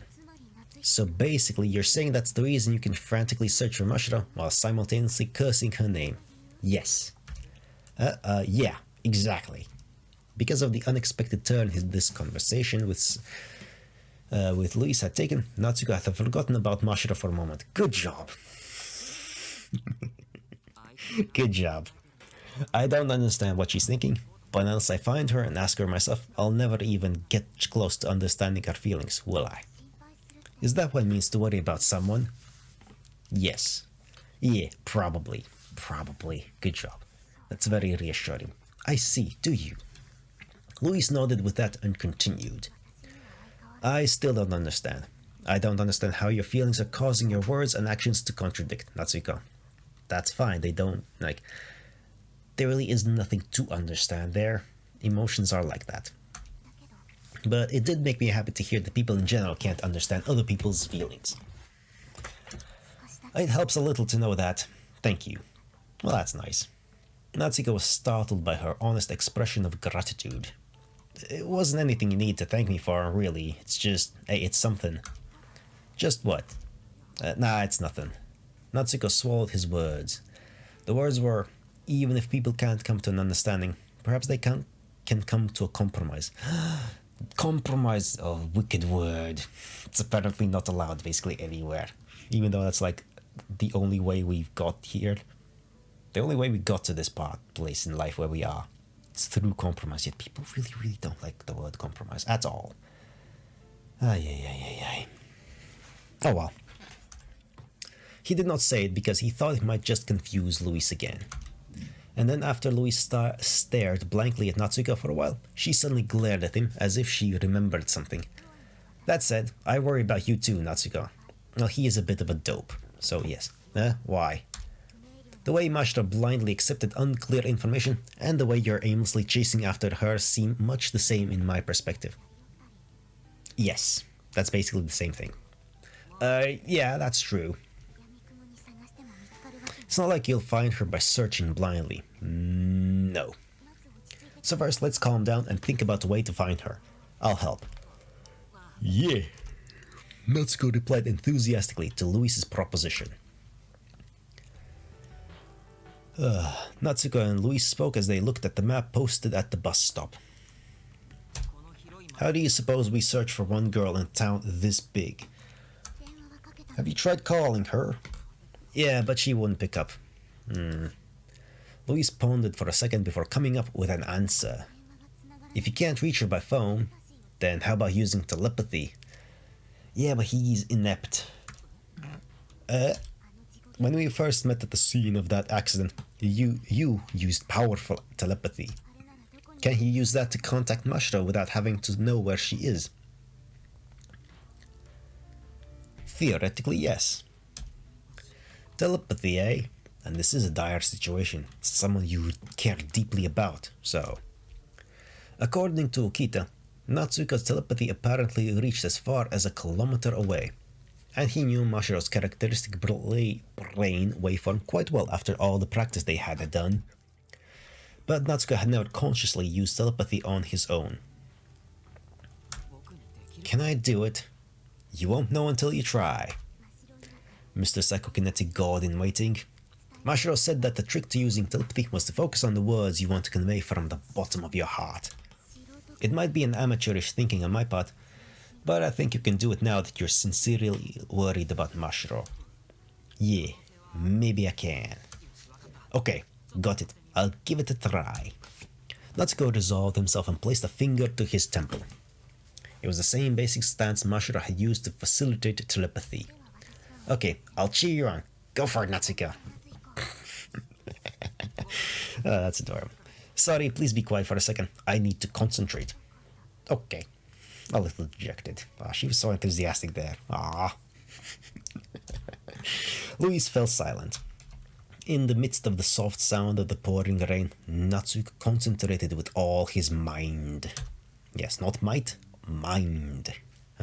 He couldn't dare use mass untargeted telepathy. He absolutely needed to make sure his message had directionality. First, I need to make myself keenly aware of Mashiro's characteristic brain waveform. Her waveform was type 2. Sure. Confidence. The waveform associated with gentle people who try their hardest to help others. Sure. He thought of her and focused hard on the words he wanted to tell her. Mashiro, where are you? Why won't you pick up? Louise and I are worried. Contact us if you're okay. He mentally repeated that message over and over, without thinking about anything else at all. And then, suddenly, the surrounding sound of the rain disappeared. Ah, it has indeed. Eh? That's called concentration, tunnel vision almost. For a second, he thought the rain had stopped. But that wasn't it. The rain was still falling. He merely stopped hearing the rain because his 5 senses had dampened. Oh yeah, wanna be a psychokinetic god? Go into a coma. And in place of his sense of hearing, he gained another sense. A strange 6th sense beyond his usual 5. 5 plus like a dozen others that are relatively less known but still exist. So, you know, but whatever. A major, 6th major one. There's like a bunch of smaller ones. Minor senses. What's going on? That's called concentration. It's like I can feel my own brain cranking. The world was full to the brim with BC particles.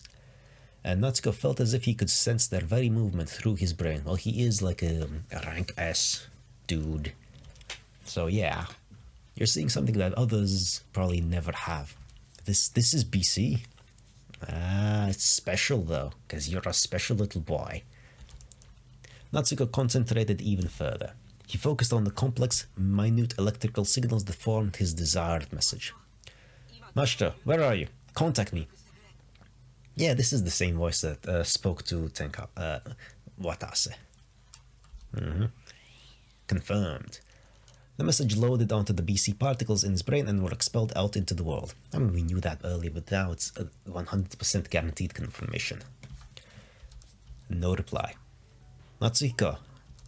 Eventually, he snapped back to reality once he heard Louise's voice. Well, oh, that's bad. I'm getting sleepy, apparently. Sorry about that. What happened? You suddenly turned pale and surprised me. Are you okay? Yeah, probably. Now that he thought about it, he remembered what Enna had said. BC can cause the 5 senses to dampen, and in certain cases, even vital signs like body temperature and pulse can drop. That said, he hadn't heard a thing about complete hearing loss or turning pale.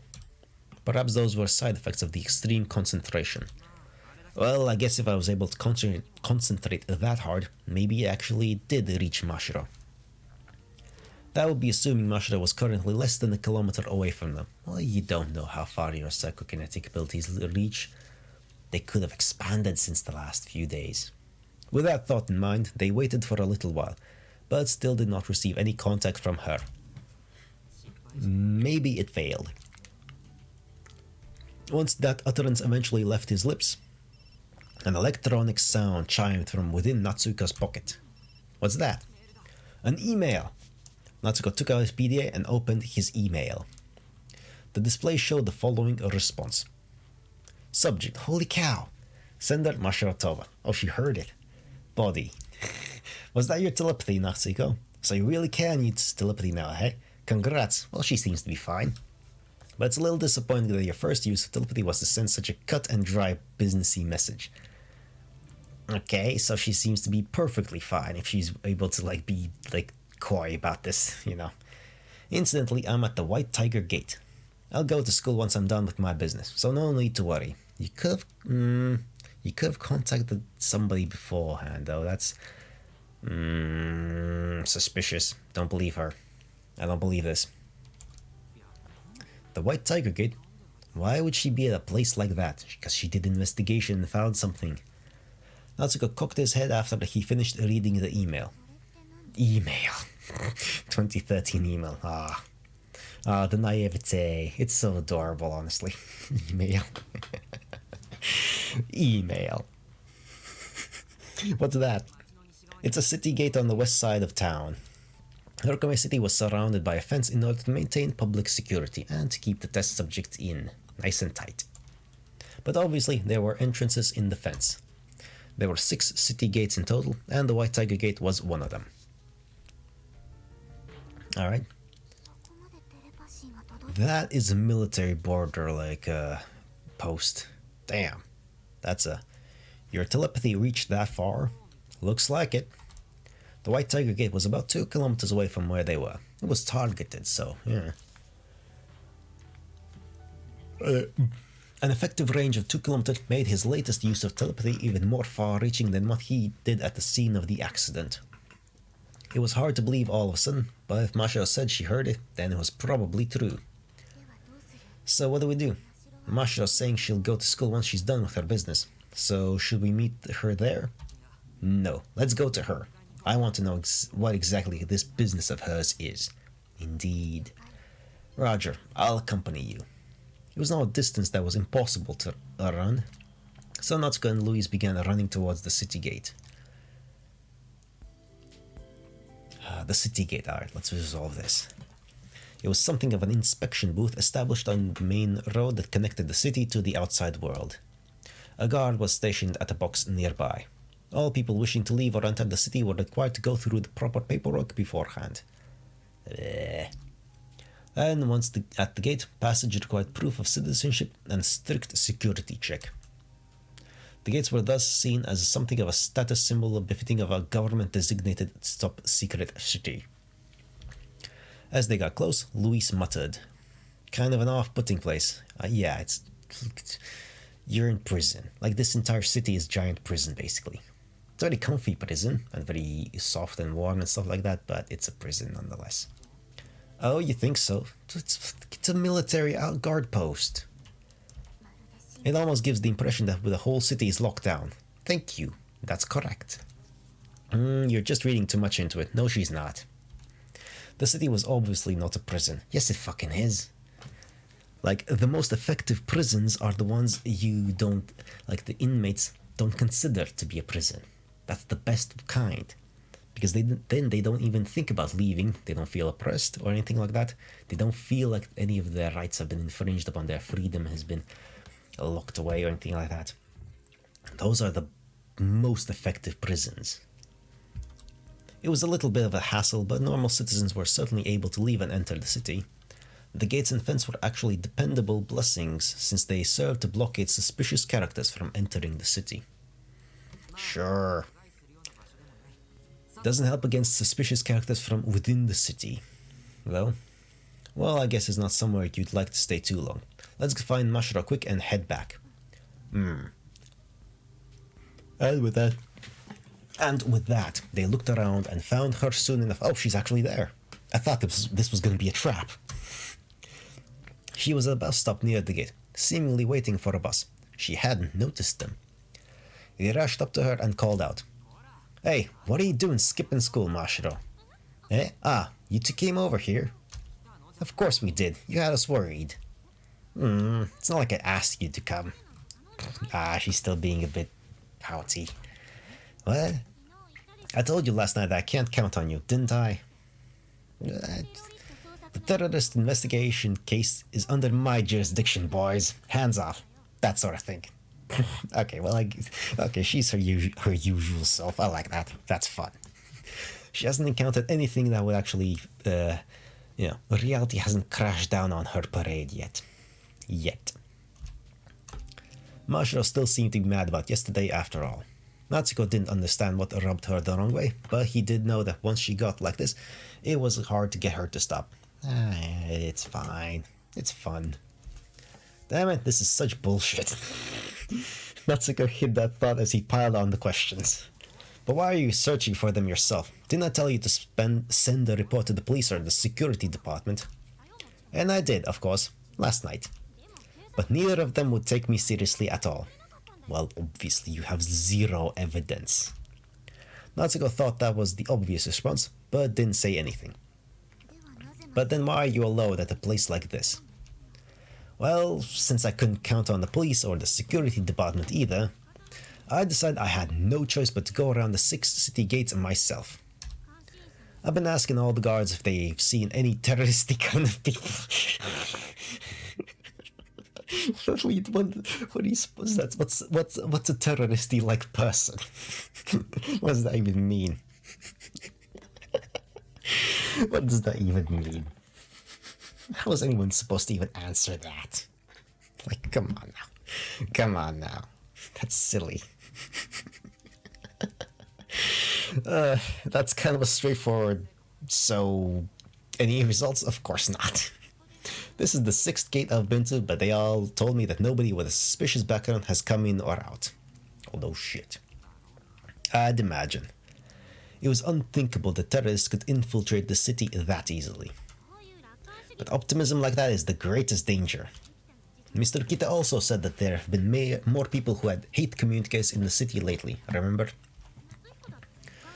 So you might not be an entirely related party in all of this, Natsuko. Well, that might be true, but don't you think there's quite a logical leap to get from what Mr. Kita said to conclude that there must be terrorists around and whatnot? It is a bit of a leap, but it is actually correct, so egg on our face. Mashra fell silent in mortification, but that's when Luis cut in. No, it really might be best not to be so optimistic. There was that dangerous object that was set at school today after all. Aha! Shiro didn't know about that. Now her suspicions have been confirmed. She's reinvigorated now. Dangerous object? What's that all about? Oh, well, at lunch break there was this announcement.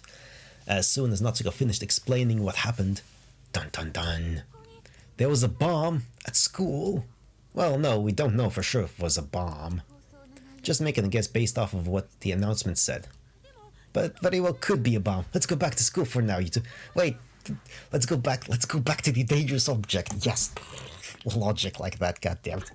What is up with that? Again, in the previous route, there was the, potentially they found a bomb, explosive inside the fire extinguisher, and then, like, it didn't explode. Let's go check if it didn't, why it didn't explode. Let's go towards the dangerous object that might kill us. Yes, that's, fucking hell. That's what we were planning to do in the first place, but why? I don't understand that. That's really, really dumb. And right on cue, the bus arrived. The three of them boarded and headed for school. Okay. Jesus. Okay. And it's titled False Alarm. Okay. We'll leave it at that for now. Right. Dun dun dun. With that segment done for now, we shall continue a little bit later after now. Has anything happened in between in this I wanna change? Not really. But we can send you off with a little bit of some additional music, such as Gary Moore Out in the Fields. Then there's Britney Spears, Oops, I Did It Again. Bad Company, I Don't Care. Ken Nakagawa and Daisuke Achiwa, Vereth Ragna. God, that's a word. From Mana Kemiya 2 game. And then Cinderella Winds of Change. Don't be fooled by the name Cinderella. That is a heavy metal band. But that's a good song, though. Winds of Change.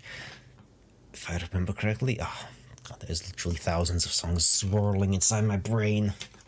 I can never remember which one I'm thinking of. Well, I can, but yeah, sometimes they mix and match. There's like Scorpions, Winds of Change as well. I think it's very similar. Many songs have very similar titles. Or identical ones, even. But anyway, with that left here for you in this mess of a screen. Yes, drink your water and be reasonable as always. And I will see you later as I lean into the microphone to speak right inside your brain. How's that? How does that feel? Does it feel any different? Ooh, I'm inside your brain. A little bit more than usual. Anyway, alright, that's a bit silly. Anyway, bye-bye for now. I'll see you in a moment. Alright, there we go. Hello there. We are back. We have returned. Once again. As always. Well, not always. Whenever it suits me to return. Ultimately. Anyway, that's not too relevant or important. What are we doing today? Today we can... Right, continuing the same part. Still, it's been only seconds apart, really. Well, yes, it has been. Okay, so I keep fucking around with the audio settings. I don't know if I'll ever stop, honestly. But well, it should. I keep saying it should be fine. It's fine, but then I keep changing it, so it's not fine apparently. My mind will never rest, I guess, or maybe it will. I do eventually get tired of some things, and if it's fine enough this time around, please, my brain, let it just be. Just leave it instead. Leave it be. Leave it be. It does sound pretty. I do like how it sounds when I get very close to the microphone and speak quietly, but then it's reasonably loud. Yes. Well, anyway, I move about, so I can't be up to the microphone like that all the time. So I'm just gonna accept a little bit of room echo and whatnot. It's sounding a little bit distant. Because I like flailing about and stuff like that. I get emotional, I get agitated and excited and stuff like that. Can't be statically sitting right up to the microphone like this and speaking with the full force of my voice like that. Can't do that. I can't do that. That's just not a thing that's gonna happen ever. Ever. And the little dongle thing on the headset microphone, that kind of gets in the way of my sight. It's right there. And doesn't sound as good, in my opinion. Anyway, yeah. Right, voice exercises. Let's do a bit of reading now before we continue with a recap and continuation with the psychokinetic children stuffs. Okay, you go away, and then you emerge. Indeed, we continue. Yes, we still got like 170 of these left. We're in here for the long haul. Well, yes, I knew that from the very beginning. Anyway, short story 10, a thing I wrote years ago, and exorcising my demons of the past, I guess. Anyway, short story 10. Dive. The captain gives the order, and the submarine begins its descent, along with the familiar eerie feeling of rising pressure. Along with the physical changes, the crew undergo a mental shift from sailor to hunter. Morale has been good ever since hostile ships and submarines began appearing in our sights. Last month, we got our first scar. They thought we were done for. Such confidence cost them a dozen ships. Intercepts tell us about 24 more are on the prowl, specifically to hunt us. And when our fleets are roughly equal in number, for one submarine to draw away so many must surely tip the scales in our favor. We rest at north, his latest orders. While they're busy setting the net to the south and east, we emerge by a lonely island, hunt a few seals, catch actual fish, and breathe in the cool Nordic air. A week goes by, no incidents. Everyone is recovered, crewage patchwork refined, only torpedoes we cannot recover. Going around the usual routes, partly to avoid unnecessary engagements, but mostly to cause a ruckus where they have yet to see it, the transatlantic. A few cruisers, then we sail for homeland, goes the captain. Outside radio range, unknown forces. The thrill thickens the air, a euphoria going around infecting everyone. This will be the crowning day. Port side! A cry goes out, then silence falls. Even the engine seems to hush itself in anticipation. Fire, he says calmly. Then moments later, we are pinged. From below, Captain. As our prize burns up like cardboard, we turn sharply, barely avoiding one. Another glances port, but finally one connects. Seal off the damage, dive as low as we can, aim us at them. Rushed commands quickly engulf our thoughts and actions, no time to think. Another explosion, this time real close. Then the floor turns downwards, something flooded too fast. Flood the back! A spurt of activity followed by a thud and the floor evening out. Report, he says quietly. The flooding has been sealed to the damaged chambers, engine was shut down before critical failure, and more than half the crew are unaccounted for, sir. A visibly shaken officer replies. Life support? Holding barely, sir. Time? The captain asks in a somber tone. I'm sorry, sir? How much? 6 to 12 hours, sir. An hour passes, then the captain orders everyone to gather where they can hear him. As you are all well aware, we are sitting at the bottom of the ocean, surrounded by butchers thirsting for our blood. But we are the true hunters of the seas. History may forget, but we know it to be true. And a true hunter does not lay down and die. We lick our wounds, learn from our mistakes, and punish those who made the greatest error imaginable, not finishing us off. Everyone heads to their posts with a sense of dread, yet full of pride and determination. The will of the engineer appears to be what's keeping the engine from succumbing to the demands of physics. The pumps, bursting at the seams, finally let us rise from the grave, and the ping of our sonar lets everyone know the hunt is still on. Okay, bit of a action thingy. Oh, and the cat is here. No? Ei kuule, chicks. Yeah. No? Ay. He just got done eating and is now complaining about something. I don't know. He's a cat, always. Anyway, back to the psychokinetic children.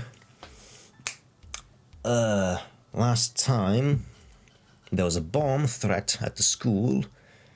Mashiro was missing. We went looking for her. Well, Natsuhiko and Luis went looking for her. Running around the entire town, quote unquote, the entire town. Fuck that. For 20 minutes. Yeah, running around the entire town. Goddamn. Such bullshit. Takes like 2 hours. That would be reasonable. They checked everywhere. 20 minutes. Anyway. I rambled about that previously. Anyway, they found her. She's unharmed. She's just going about asking at the gates for any for terroristy looking people. That's silly. That was very silly. But anyway. Oh yeah, Natsuko got better at his telepathy. So it was good. Like 2-kilometer range. Clear as day. And everything else. And after reuniting with Mashiro, we are going back to school. Where apparently the bomb threat was a false alarm. And let us resume from that. There we go. Anyway, as they rode the bus, Mashiro muttered in a stiff voice. I hope the school's okay.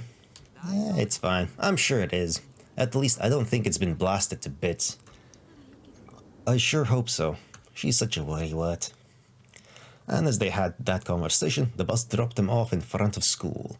But... it's raining. The grounds were awfully silent. The commotion seemed to have died down already.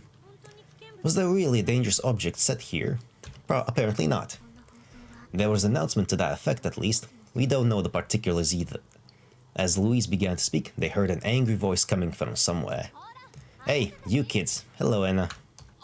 Ah, Professor. They looked to see Anna rushing over to them. Geez, don't go off to do things on your own. You had me worried. I'm sorry, Miss Anna, it's my fault. She was just... Oh, why hello there, Miss Tubb. Didn't you have a cold or something? No, it wasn't that. Just some minor business. Yeah, minor business hunting down terrorists or something. You can't take school off for just some minor business. Look, sometimes you gotta take off to deal with minor business. If you don't deal with minor business, eventually it'll snowball and into a bunch of minor business or even a major business. So just take care of it now, and you don't have to worry about it later. It's as simple as that.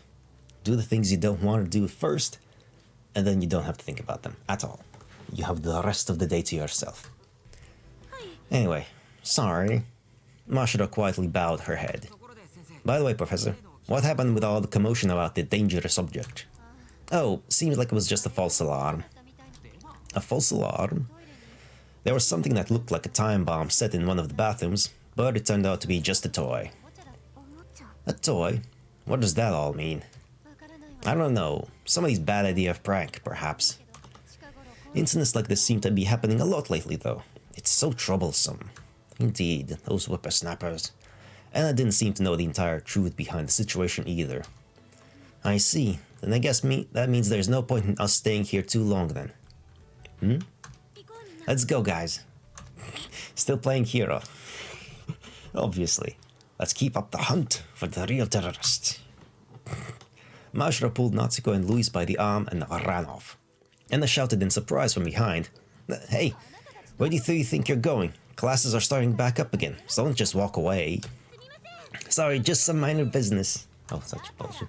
Like I said, just minor business is not an acceptable excuse to skip class. Hey.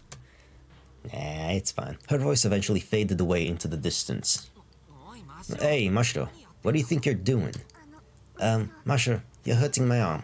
She is? Luis, you're built like a tank or something almost. How's she hurting you, accidentally even? Once Natsuko and Luis finally complained, Mashiro stopped and answered. It doesn't matter. Tomorrow's Sunday anyway, so any lingering agitation will have abated by the start of next week. I mean, Miss Anna is soft on Natsuko after all. Hey.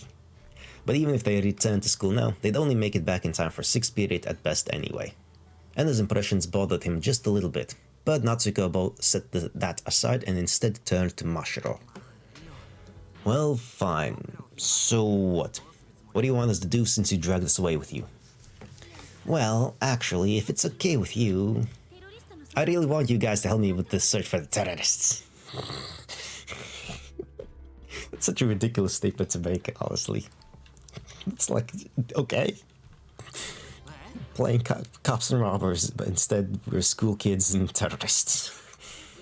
It doesn't look like I can get you to believe me, but I don't want to just sit by and watch as a possible crisis befalls on the city I live in. But even if there are actually terrorists, it'd be hard for us to stop them on our own, wouldn't it? I mean, you could, Luis. You know, let's give you an axe. True, but just because something looks impossible doesn't mean it's okay to sit by and do nothing, does it? Well, no, it's not. Luis gasped. Perhaps she was thinking those words resembled what Natsuko had told her earlier. Mashiro's words made Natsuko consider his own thoughts slightly as well. I guess words really can't persuade her, eh? But if he were to leave Mashiro as is, she would probably just start acting on her own. Well, yes, she did start acting on her own. Anyway, we have proof of that. Even if there weren't any terrorists, Natsuko had to admit that he'd worry about Mashiro if he let her out of his sight. Fine, I guess I'll play along with Mashiro until she's satisfied. Oh, you'll be doing more than playing around.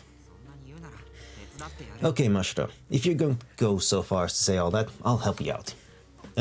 Really? On the one condition that it'll just be for today, for now. I'll consider what I'll do tomorrow when tomorrow comes. That's more than good enough for me, Natsuko. Mashiro finally smiled. What about you, Luis? I mean, she goes where you go. I cannot recommend something as dangerous as searching for terrorists. But if you say so, Natsuko, then fine. I'll help too. You too, Luis. Yay, I'm so happy. I'm so happy to be searching for terrorists. Thanks so much, you two. It was so discouraging to do it alone. And dangerous and irresponsible to boot. She's so selfish, Natsuko thought with a wry smile. Okay then, where should we head next? Where should we? Brilliant. The first thing that bothers me is that the bomb threat at school was a false alarm. Doesn't that strike you as strange? It makes me worry about the reality of the other incidents too. Other incidents? Other incidents? You know, all that commotion that's been going on in town lately, like those fires, or the objectionable literature. Eh? Natsuko recalled the news he heard several days before. Early this morning, Rokume City's BC Training Center received objectionable literature from an extremist group. Oh, that kind of thing. Some kind of manifestos and stuff like that. Okay, fair enough. Or death threats. Or very graphic descriptions of violence. Oh, that's a death threat. Anyway, last night, a fire broke out at the BC Development Center, a research facility in Rokume City. 6 research buildings burned down. Oh, that's fucking... Okay, that's massive. That's arson. Oh, that's pretty big. 6 buildings burning down. That's pretty big. Come to think of it, didn't Anna just say that there were many similar incidents happening lately? In that case, we should try asking the people who have been targeted. Which place got the objectionable literature again? Pretty sure it was the BC Training Center. Okay, then let's head right on over there. Huh?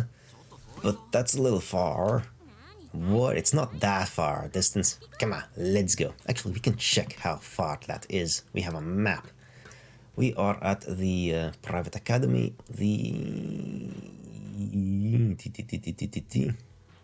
It's not located on the map. The thing.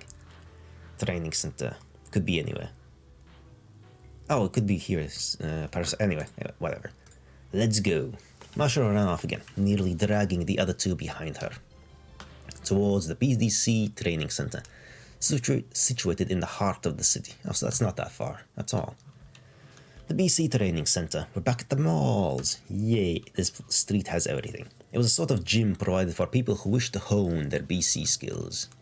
The three of them stopped a man about to enter the building to ask him about the objectionable literature. The content of the objectionable literature? Yes, we just want to know a bit about it. He was a trainer for the center who seemed to be in his early 20s. The trainer looked at the kids suspiciously. Before that, what are you kids? Some junior detective team? Yes. Students and junior detectives. Yes, something like that. We're allies of justice, moving through town to protect the peace of all its citizens. That's wonderful. I didn't think there were still kids that played games like that. In his early 20s, you're still a kid as well then. Well, you kids are cute, so I'll give it to you easy. Just don't tell anyone else, okay? He looked at Mashiro and Luis and spoke with a broad grin on his face. Well, I guess it basically went like this. Participate in any further proliferation of BC and punishment shall be bestowed upon you. What a stiff and humorless guy, eh?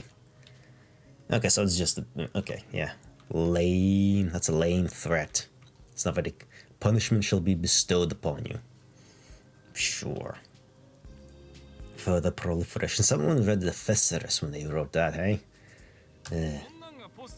They stuffed the postbox with that message. By the way, I was the first to find it. Man, was it ridiculous. It is. Like, who even writes that way? Huh? So you mean you didn't feel any sort of sense of impending crisis? Why the fuck would you? It's just a fucking piece of paper. Who takes that shit seriously? At least should. Like hell I did. Well, I did send a report to the security department, I guess. But that just backfired and caused a disturbance on its own. As she heard the trainer's story, Mashiro whispered into Natsuhiko's ear. So it really was an anti-BC letter then. Well, okay, yeah. Yeah, I guess. As the two of them were having that private discussion, this time Luis asked the question. The report caused a disturbance? Well, you see, those guys, the security department, pressed in droves. For our defense, apparently. But it was just objectionable literature. Did it really warrant that much of a disturbance? Well, it is important to take threats seriously until you can dismiss them. I guess. Well, I can't say I don't understand where the security department was coming from. After all, the Egyptian literature was signed by none other than Q. Q. Oh dear. That's an unfortunate coincidence, I believe. Oh dear. At the time of this recording, and several years before, and probably several years after, the letter Q. Q. Q. Man, what a coincidence. Q? Mashiro shook as she heard that letter. What's wrong, Mashiro? Why the sudden outburst? Come on, Natsuko, learn your history about the late 2010s and early 2020s. What's Q? Whoa, have you kids been living under a rock? They're infamous on the net, you know? Oh, that is that. Well, I don't really use the net that much. Actually, okay, let's... no, that was... I'll explain it to you guys later. Anyway, Mr. Trainer, did Q do anything afterwards? Beats me, but I doubt those Q freaks would bother targeting a facility as shabby as this. It could have just been some sort of imitator. Yeah. Also, he's got an actual serious thing. The way he spoke about Q made them seem like some giant sort of organization. As Natsuko fell into confused silence, the trainer continued. Well, that's about all I can talk about. The security department rounded up all the objectionable literature, so it's no longer here. I see. Well, thank you very much. So long, my allies of justice. Justice. That's a good word as well. Bit too many S sounds in there, but that's fine. And with that, the trainer entered the building, leaving Natsuko and Luis to quickly ask Mashiro the pressing question. So, Mashiro, what was that all about? What was Q, was it? Well, you see, Q is...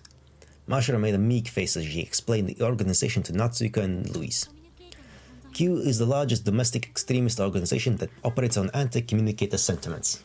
I mean, yeah, I can see them going that way. They're apparently a dangerous group whose activities include bomb threats and coercion. And depending on the situation, they don't hesitate to use direct action. Well, that's a big difference. That's the big difference from the real world Q. For the most part, as far as I remember. I don't think they've actually done anything in the real world. They're just online trolls, effectively. An organization like that exists.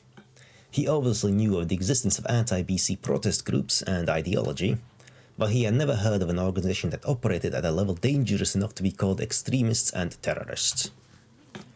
Well, I guess it's understandable to not have heard of them. I mean, it's not the most searchable of names. Yeah, it's just a letter. But they do exist for certain, though, right? Yeah, it would make sense if the voice I heard on the bus was that of a Q member.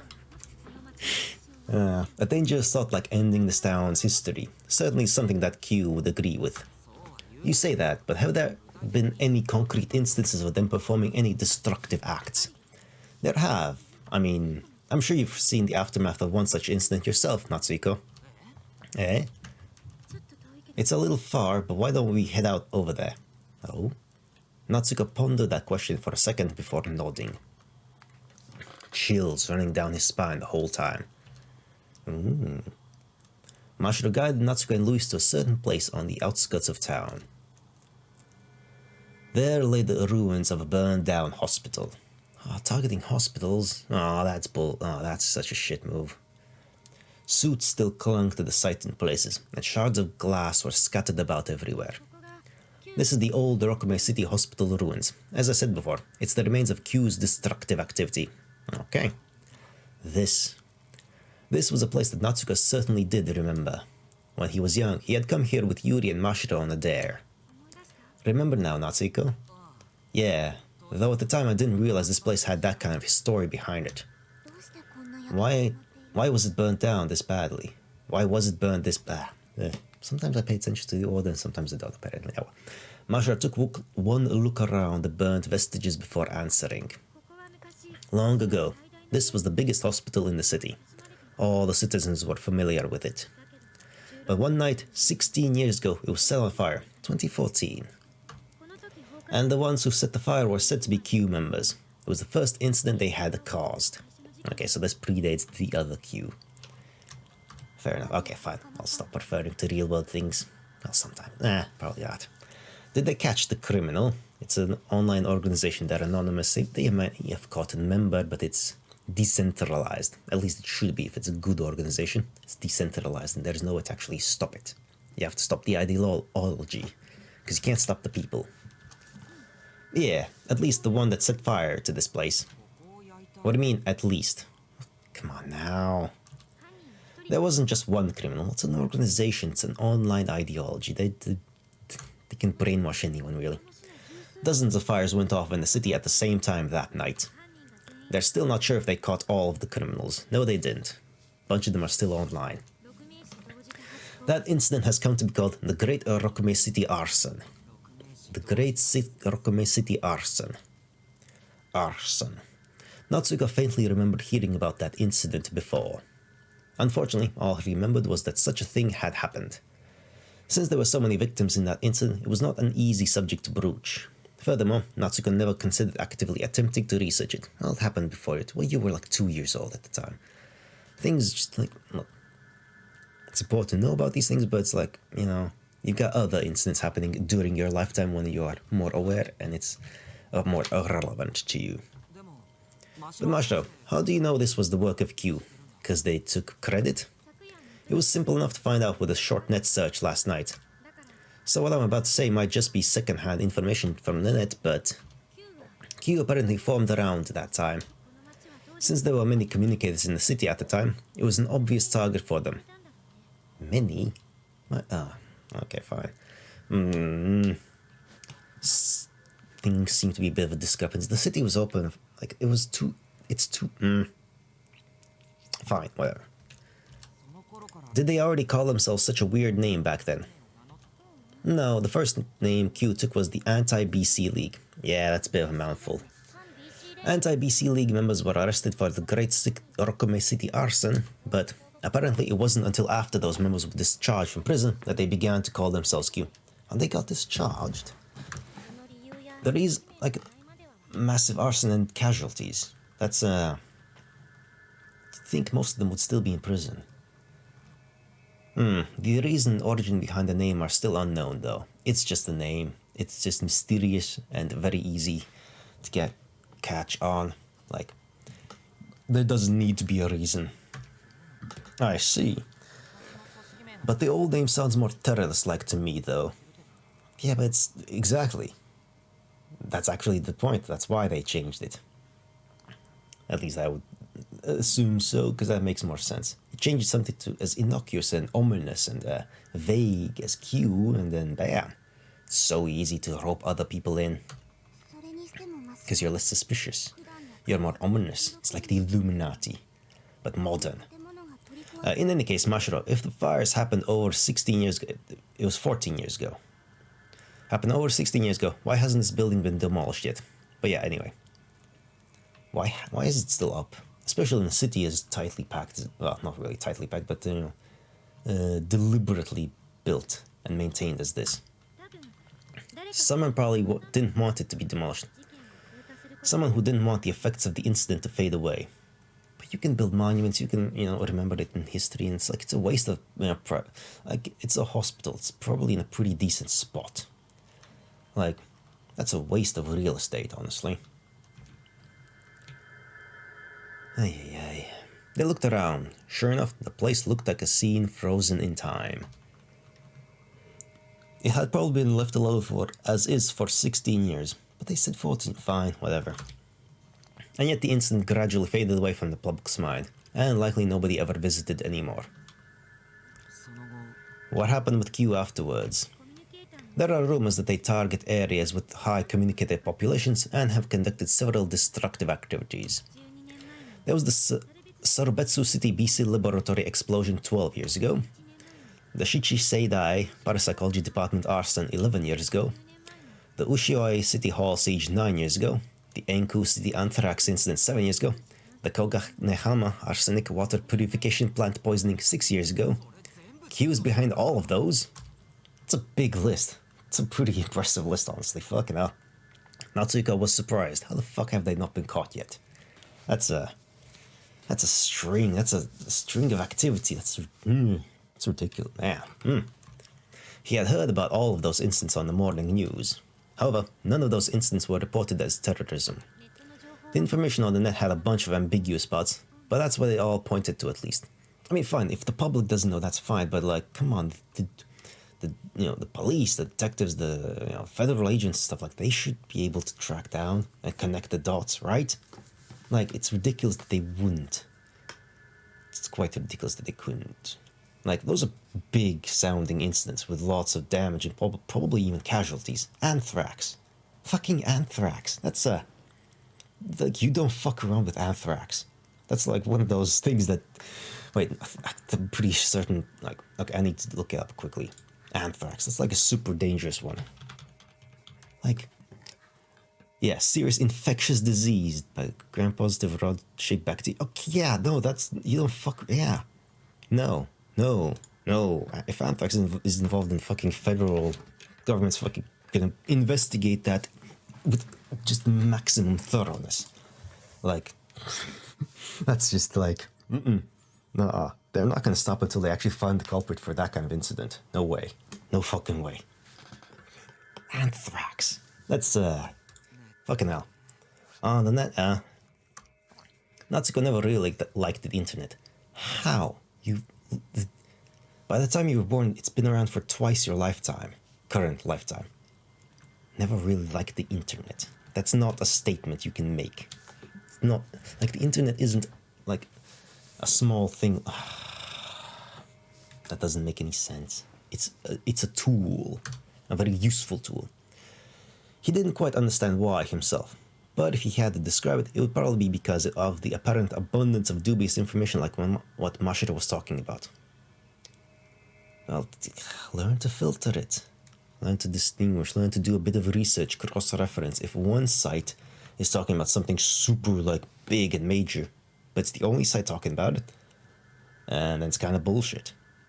Basically, a very simple thing. If nobody else is talking about something, then it's generally not true. Or, if unless it's like some kind of super niche, tiny thing, then yeah, okay, it might be true.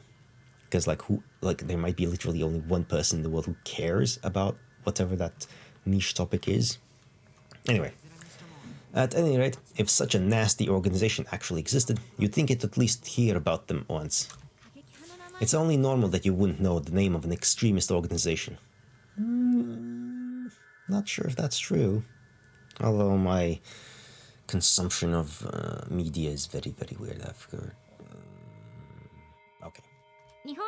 Japan has had many different extremist organizations in the past, but you can't name a single one, can you?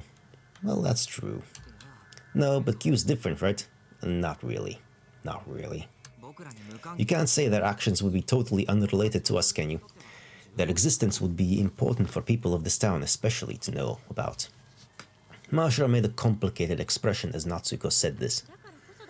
No, it's quite the opposite actually. This town deliberately neglects to report on incidents involving Q. Not sure I agree. Okay, fine. Fair enough. Why is that? The reason appears to be to not cause serious public anxiety. That's always the fucking excuse. But like, if you don't actually deal with the problem for a long period of time, if it does come to light, then there's a lot of baggage behind that light to be exposed. And that would... No, what am I... my thoughts are my mess. What am I trying to say here? Okay, okay, I'm just gonna move on. My brain can't handle that thinking. Q constantly conducts destructive activities targeting communicators. If that truth were widely reported on, what kind of impression do you think it would leave on all the communicators living here? I mean, why should they live in fear? Why can't the fucking, like, government, local authorities or something like that deal with this Q nonsense? Why can't we integrate? Why can't we just coexist? Come on now. That's such a lame excuse. That's such a short-term excuse that causes more problems in the long term.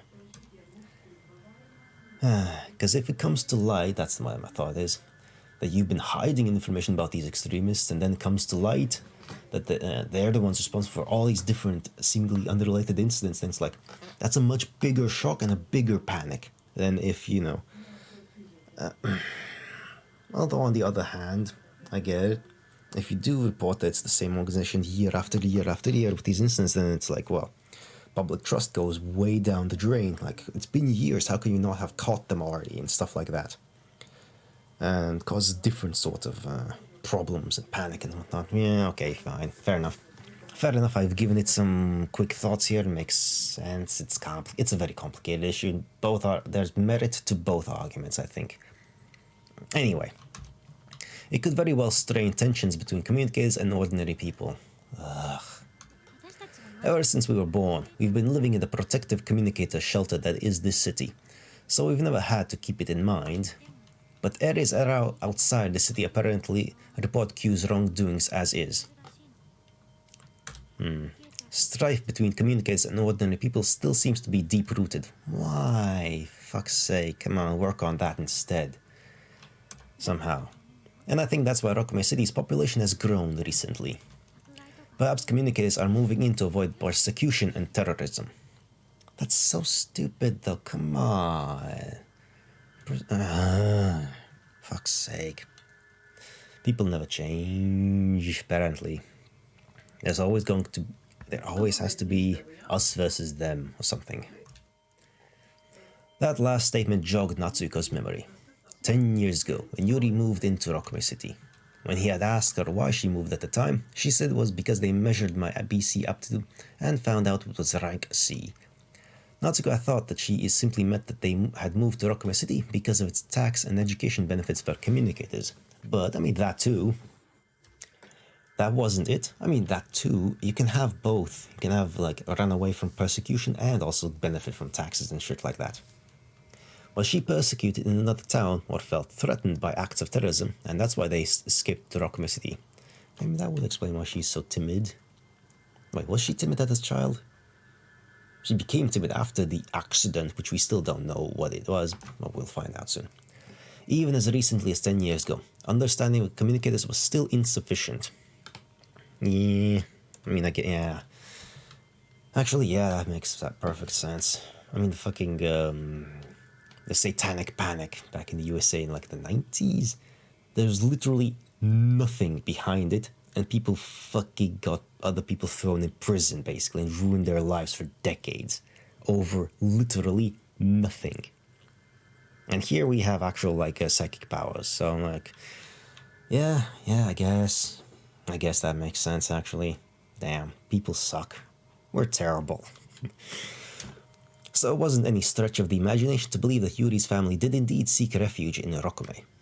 I can't believe that's what the outside world is like. Dude, go on the internet, learn stuff. Like, you can literally learn about every part of the world with it, and you wouldn't be surprised by shit like this. Come on now. Even though Natsuko had only heard half of the story, Mashiro's sense of impending danger was gradually getting through to him. But in addition to his fear, he felt doubt about something else. But don't you find something odd, then? If they're that fearsome an organization, then why were these last incidents so half-baked? Half-baked? I mean, the dangerous object at school and the objectionable literature at the training center only caused temporary panic before things quickly returned to normal, right?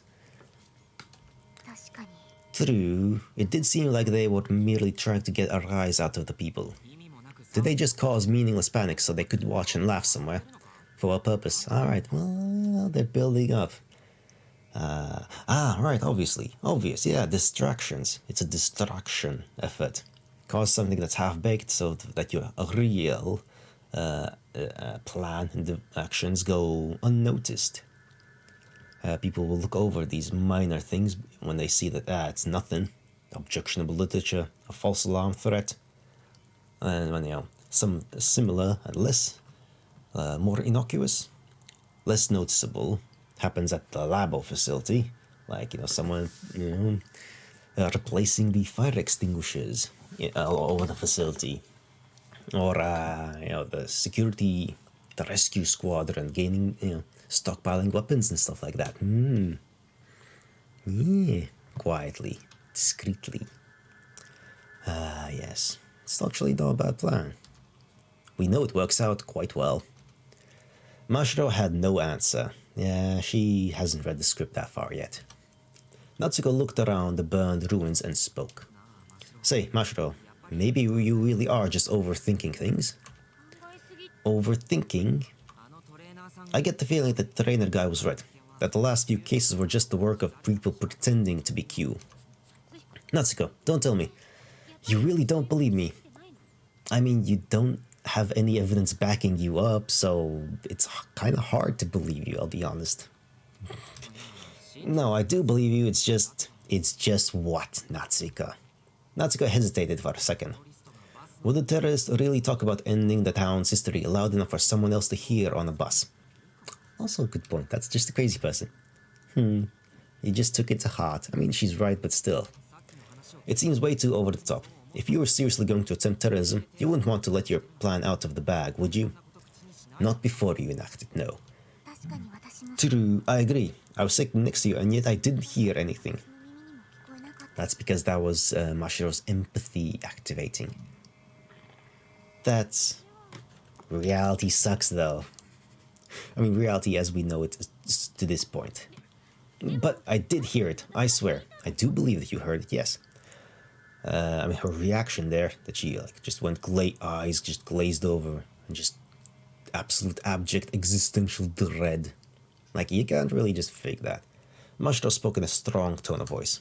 Her obstinacy seemed suspicious to Natsuko. Say, Mashiro, You're not hiding anything from us by any chance, are you? Yes, she is. She said something earlier. I don't remember in what scenario, but she said something. Is there some other reason you believe there's a terrorist plot and you're just not telling us? Yes, there is. Mashiro's eyes widened. No, of course not. Liar. Typical answer of a liar. That reaction alone was enough to convince Natsuhiko. Oh shit, even he can tell. She was indeed hiding something. Mashiro, I'm just worried about you. If there's anything on your mind, let's talk it out. Yeah, you literally don't have anyone closer who you could talk to these things about. About these things. There's nothing, okay? Come on, why are you hiding? Of course there's something. Is there a reason you just can't talk about it? For some reason, Mashiro's eyes were tinged with fear. Why? For the 10 long years he had known her, Natsuko had never seen such an expression on her face before. Why is she so scared? As if to interrupt his thoughts, Louise muttered. Mashiro, by any chance, was what you heard not the man's voice, but his mental voice? There we go. Yeah, she's an empath. She developed it. Mashiro gasped and looked at Louise. Like, why would you say that? Louise, what makes you say that? Because that makes most sense. If it was his mental voice you heard, then I would understand why you would be so adamant in your belief. What are you talking about? There's no way I could. Why not? Contrary to her words, Mashiro was clearly caught off guard by the question. Yeah. It wasn't that she seemed surprised to hear completely unexpected words. It was more like Louise had hit the nail on the head. Even though Mashiro's ability was supposedly limited to telepathy only, I mean, it's... like, this isn't... like... anyway. Hold on a second. What's the meaning of this, Mashiro? Don't tell me you can actually use empathy. She developed it. A little bit. Answer me. Can you use it or not? But didn't they explain that you can't hear someone else's voice through empathy if their heart isn't open or something like that to others hearing it? Mashiro fell silent for a little while. But eventually she muttered in resignation. I mean, what's the deal? Yeah. Since when? I'm sorry I kept quiet about it. I've actually been able to use it for a year. Oh! Okay. Okay. For years. Alright. That's a bit different. Years? Natsuko's mind drew a blank at the unexpected time frame. A trembling voice spilled out of his mouth. Then the reason you believe there's a terrorist plot? It's exactly as Louise said. When we were on the bus, I heard the mental voice of a terrorist. Now that her secret was out, Mashiro voluntarily spoke about the next topic. I was talking with you two on the bus back then, right? Yeah. And while we were talking, someone standing a little bit ahead turned and looked at us. He was staring straight at us. I didn't know this, but why? Well, you are students of the BC school, so obviously he has resentment. I don't know. He was covering his face with sunglasses and hat, so I couldn't read his expression. But he looked quite older than us, so I was afraid he might have been a pervert targeting Louis, so I knew it was wrong of me, but I used empathy on him. And then I heard his mental voice. For a moment, it was gentle. It said, man, hearing this really brings me back. Hearing this really brings me back. What's that supposed to mean? I don't know, but for just a second, his heart was apparently open to us. The problem is what came after that. Right after that, he seemed to reconsider himself and thought this instead. Wait, keep your mind blank. In the off chance someone reads your mind, the whole plan's doomed to fail. And then I heard a bunch of fragmented phrases. Communicators are an abomination. I have to put an end to this town's history. Hold on just a few more days. Don't open your heart to anyone. Work under the assumption. This is a city full of monsters. Fuck's sake. Okay, yeah, that is Watasa then. 100%. And then he shut his heart and I couldn't hear his mental voice anymore. But for just a second, I felt his emotion. Pure hatred. I felt his malice and his resolve to seriously commit terrorism. Natsuko gulped upon hearing Mashiro's story all the way through. So, what happened then? Well, he soon got off the bus, so I don't know what happened after that. Just like how we talked about last night. I thought I was just overthinking it, but I just couldn't get the last half of those words out of my ears. It just kept frightening me more and more. So that's why you tried to talk with me, eh? Mashra nodded quietly. It certainly would be odd for someone besides an actual terrorist to think those thoughts. Yeah, it was hard to believe he merely hated communicators if he were taking precautions against having his mind read in such an everyday situation. The countdown for just a few more days also gave a sinister sense of legitimacy. But Mashra, why didn't you just tell the truth to begin with? Why hide that you heard his mental voice? True, then we could have avoided all this confusion. Exactly. How could I just up and talk about it? Why not? Natsuko, you've been afraid of empathy, haven't you? Like, come on, people are afraid of things they don't understand, they haven't experience with. If you just, make them encounter the stuff, then it's much easier to cope with and deal with it. And you come to learn that it's not that big of a deal, or it's not that, it's just something to be afraid of. Fuck's sake, that doesn't help. But whatever, she's a teenager as well, so... logic and comprehensive thought processes are not their forte yet. They don't have an experience to... whatever. Anyway, it's not like I'm any smarter or soft. I probably made a bunch of stupid statements. No, I have. I definitely have. Anyway, I've had enough of my friends turning on me because of BC. Fair enough. Fair enough. Now that you mentioned it, Natsuko did remember the conversation they had a few days ago. If you think about it, it is kind of scary to think that the person next to you could be capable of using empathy. Why is that scary? Natsuko, you're the type who fears having their mind read too, aren't you? Well, yeah, sure. There may be some people who are okay with the notion, but I find it frightening. That's a strong word. So that's what it was. Natsuko finally realized just how oblivious he had been. Well, I wouldn't say it's obliviousness, it's like you just weren't given any information to work with.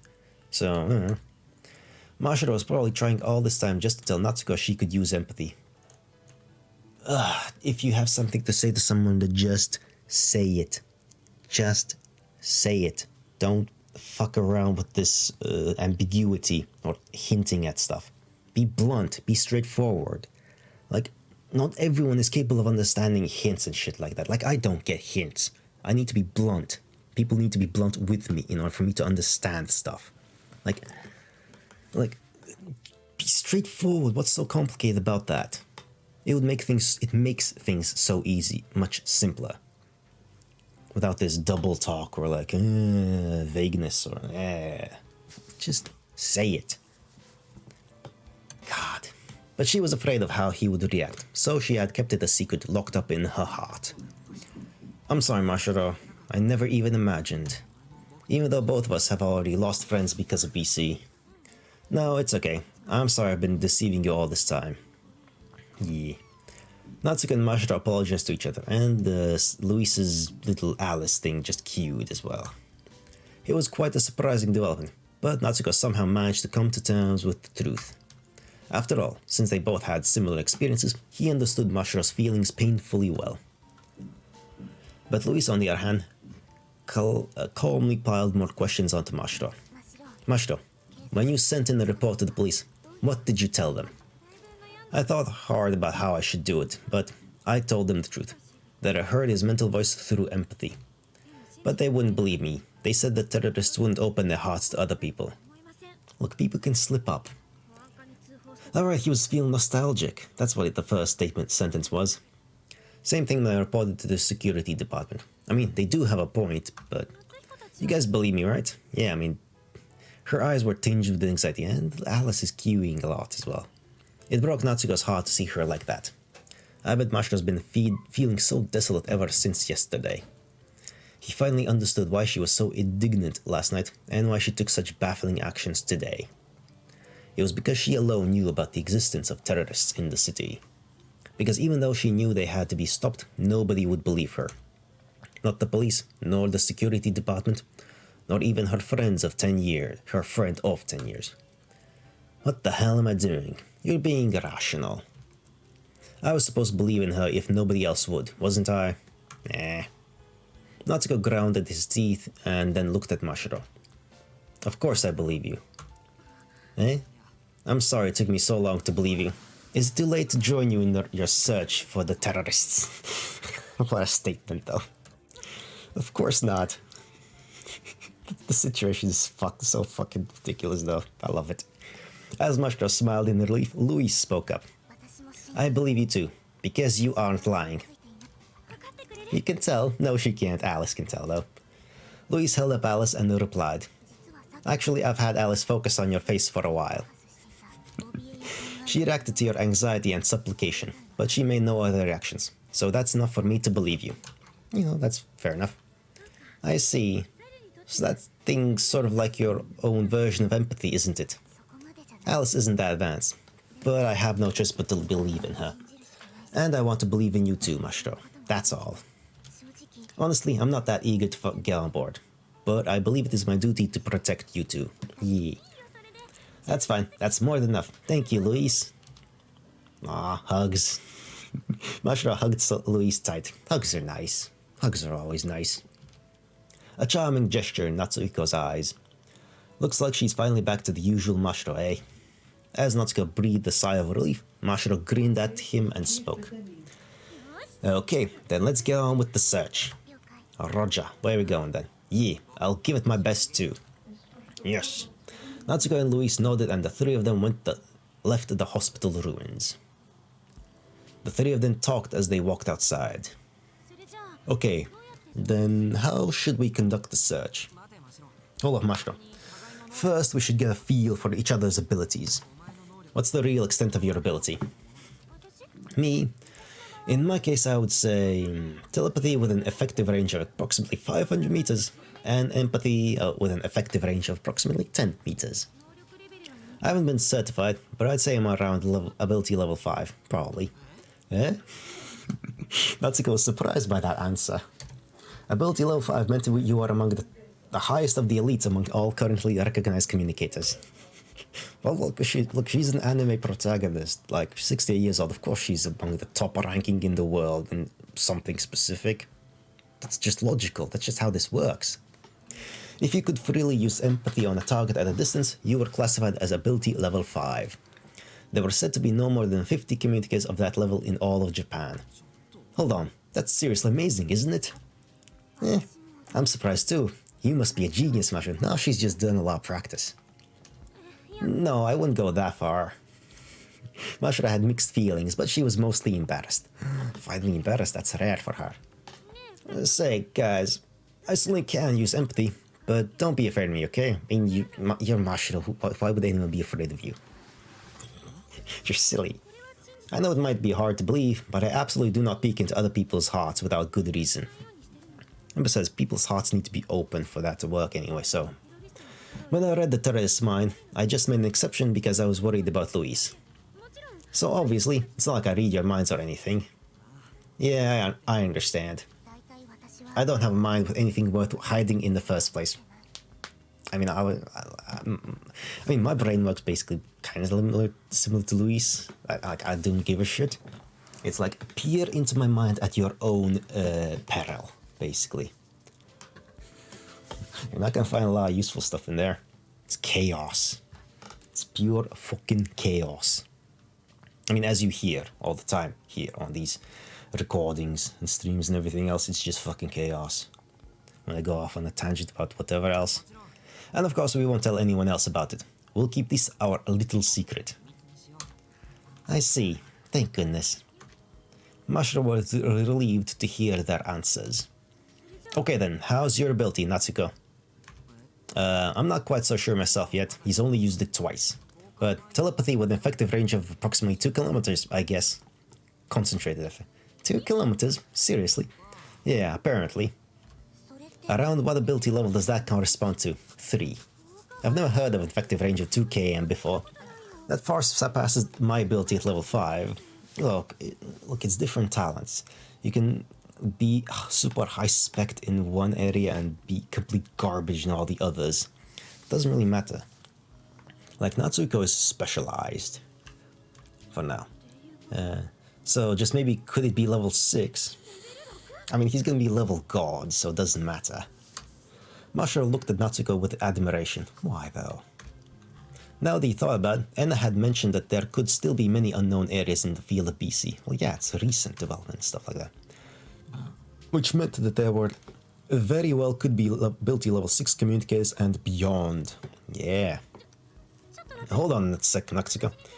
Try sending me some telepathy. Okay, hold on a sec. And with that, Natsuko put a finger to his temple and focused. Master, can you hear me? If you can, then please answer. He tried to focus hard on that message from the bottom of his heart. However, he's not really worried about anything. How was that, Master? Hear me? Huh? I'm sorry, I didn't hear anything. Huh? Apparently nothing happened. He didn't feel that odd sensation of his 5 senses dampening either. Looks like I still can't control it yet. I see. Maybe it was because you didn't have any message that you particularly wanted to tell, Mashiro. I see. Maybe my ability only works when I absolutely need it. Yeah. He wasn't entirely sure if that was amazing or an amazing letdown. It's fine. At any rate, since he couldn't use empathy at all, it would be hard to classify him as level 6 regardless. I'm kinda starting to regret not taking practice seriously now. That's fine. You still got 2 days before you really need it? If only we could use telepathy to communicate. We'd be able to split up. No, Masho. You remember the terrorist face, so we should act together anyway. Exactly. You're right. Never split the party. I mean, that's just how you get killed. In horror movies, in D&D parties, everywhere. That's just how you get killed. Or in trouble, anyway. How you get kidnapped, how you get separated, that's just... Well, it's just not a good idea. Well, that's why convoys exist. Oh yeah, reading that submarine story made me remember a thing. Like, people used to, back in the World War II days, they thought like, why would you send a convoy there? That's ridiculous, that's a target-rich environment. But it turned out to be, hey, submarines, individual ones, very, very reluctant to attack a convoy. And if it does, there's a convoy of ships ready to take down the submarine and everything else, because it has the surface to shoot. So it's like, it turned out like, hey, in one go, we got like 50 ships through. We only lost like 1 or 2, instead of the sending ships out one-on-one and hope for the best, and then you lose a lot because, you know, the submarines are emboldened. There's only one target, so free for all. But when it's a convoy, then it's a very, very dangerous target to attack. So yeah, always stick together. There's strength in numbers. And if you outnumber people, that's also intimidating. Just by that fact alone, less likely to be attacked. Connecting things. Let's all search together. By the way, do you have any leads as to where to search? Fuck no, she doesn't. Not that I can think of, but for now, how about we start with the place in town where incidents have happened recently? Okay then, let's go. And with that, the 3 of them headed into town. Afterwards, they used their PDAs to check the news. Several institutions other than BC Training Center had received the objectionable literature. They didn't learn anything more than what the trainer had told them, but after they had made their 5th inquiry, the 3 of them stopped for a moment's discussion. Okay, let's sort through what we know. Okay, first of all, the places that received objectionable literature were all BC-related facilities. Correct. Natsuko nodded. Several facilities, each relating somehow to BC, had received objectionable literature. And all of the objectionable literature was apparently signed Q. The receiving parties each had different reactions to the literature, but all of it was rounded up by the police or the city security department. Also, there have been several fires lately, and they all seem to be selectively damage BC-related facilities. That's worrying too. Yeah, it's a concentrated effort. It might be a coincidence, beginning with the city's largest research facility, the BC Development Center. 3 such facilities have suffered from fires. Maybe the reason the security department has been so desperately rounding up the objectionable literature was to not fan up anxiety? But I still don't understand. What's the purpose of distributing objectionable literature? Yeah, what's that all about? The objectionable literature. God, saying that so many times. It's like fire extinguisher before. It's like getting to me. Need to drink some water to be able to continue. The objectionable literature and the bomb threat at school did indeed seem to be no more than the criminals taking delight in getting a rise out of people. But then Masha spoke up as if she had remembered something. Wait a second, you two. What if causing all this panic itself was just a means to prepare for their goal? Ah, correct. Prepare? Well, I get the feeling that this trick resembles how Q has carried out their terrorism in the past. Oh, so that straight up pattern. It resembles it how? 12 years ago, there was an incident called the Sarubetsu City Laboratory Explosion. Right before the incident, Q caused an arson panic all around the same city, except the research facility that got bombed was a completely different place from the arson targets. They distracted the police and fire department with arson before blowing up the real target. Huh. So you mean it's all a diversion? If a 16-year-old high school student can deduce this, how could multiple city departments, police investigators, just other people online not figure that out? Fine, for the sake of the story, we'll have to just believe that well, actually no, it's not that unrealistic. People are dumb, but I don't know. I guess it's still happening right now in this city, so they haven't really... No one else has really caught on that it's a... Anyway, so the version, Natsuko gasped. True, if you cause panic everywhere around the city, this police and security department would have no choice but to spread their attention thin. Just collecting all the objectionable literature and tracking down its point of origin would require allocating a good amount of personnel. If their next incident is using that same trick, then the real target is elsewhere. Then where do you think that the real target is? The three of them thought for a second before speaking up all at once. The Parapsychology Research Center. It was the largest BC research facility in town, and they had visited on a field trip just a few days ago. If Q was after BC research facilities, there will be no bigger target. Let's go, guys. Okay. Yeah. We need to inform the staff members. About what? An idea? And with that, the three of them dashed off. I mean, we know it's not going to be taken seriously, but still. For now, they took the bus and got off in front of the Parapsychology Center Research Center. And that was an engine. That was a combustion engine bus. Come on now, those things would 100% be electric, all electric in the future. Like that. Come on now. That sounded like a really old engine, by the way. I'm not sure how much of it actually got through on the recording and through the stream, but it sounded real bad. Is this place being targeted? In spite of their misgivings, the area was quite peaceful. No shit. It would be peaceful. Of course it's peaceful. You don't agitate the target before you're ready to deliver the killing blow. Mashra stepped up to the building and tried to go inside, but... it's locked. Oh shit. It's still a research facility, lots of sensitive information, lots of money invested here, and everything else. Is it normally open? I think so. Should we check another day? No, we came all this way, so let's go look for a staff member or someone. It's such a huge research facility, so I'm sure there's at least someone around. Yes, there should be someone around in this kind of facility all times. I want to hear their story at least. It would actually be a relief if they did get objectionable literature too. They walked around the building's circumference as they spoke. Perimeter security was sparse. There was not a single guard to be seen. Furthermore, the building's back entrance... this door isn't locked. Well, that's bad. Eh? Just as Louis said, the rear entrance was unlocked. Security's way too sloppy here. Isn't that a little worrying? I mean, ultimately it's just a research center, so it's like, meh, you're not gonna get the highest, best security guards in the world, because it's just a fucking research center. People doing other things. People doing boring nerd things. Bleh. Wait, it could be the tracks of terrorists left after breaking in. Okay, now you're just way too focused on that. Gasp. What do we do? Should we report it to the police? No, that would probably be too hasty.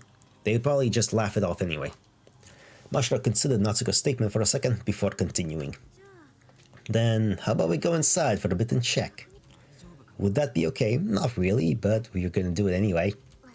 I wouldn't recommend it, but if anything happens, I'll protect you too. Ah, you're such a lovable girl, you. Louise said that word again. Protect us, huh? I appreciate the thought, but you shouldn't do something so dangerous. Oh, don't worry. There was no way he could expect such a small girl to protect him. Ah, you fool. You absolute fool. If anything happens, I should be the one to protect Louise, not the other way around. But you don't do strength training. Like she already said, like, what I lack in empathy, I make up in other areas. As in her physical abilities and everything like that. And with that thought, Natsuko trespassed into the building from the back entrance alongside the girls. As they passed through the corridor, they quickly came upon a wide room. It was the same office-like space they had visited during the field trip. The room was quiet, or rather, too quiet. Okay, said those magic words now. Yeah, it's like there's nobody here. That's actually odd. It should still be like, according to the times, it's only 5 o'clock at the time. So there absolutely should still be people around. Like, even if, even if it's regular working hours and people are, leave office at 5, whatnot, there still should be someone left here. Doing things. Although it is a Saturday, so maybe not, but, okay, it is a Saturday, actually. So, yeah, it's reasonable. But there definitely should be like a janitor or someone like that, a groundskeeper or something. Do you think the whole facility is taking today off? Something seemed odd about that suggestion. This was a facility that published many research results a year around. Yeah, there would definitely be some workaholics here. There has to be at least someone around. Let's just look a little. Yeah.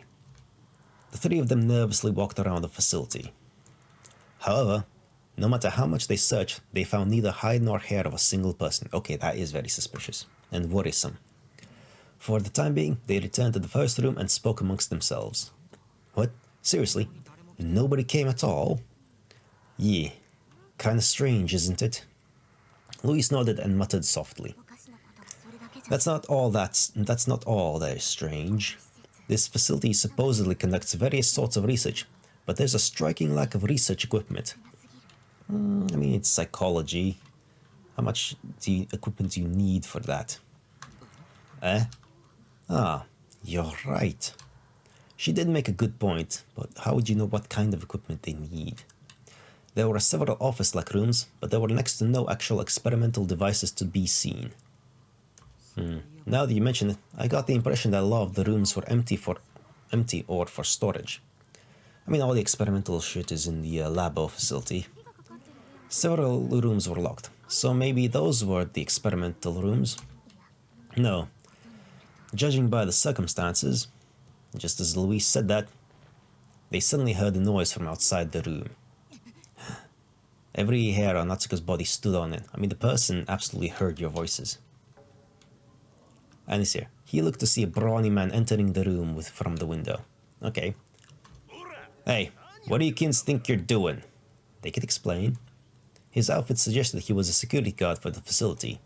He seemed to have spotted the kids from the outside while he was patrolling around and shouted out to them. Natsuko was somehow relieved and spoke to the security guard. We're sorry, we heard that this facility was possibly being targeted by terrorists, so we came here to inform you. Terrorists? The security guard stiffened at that word.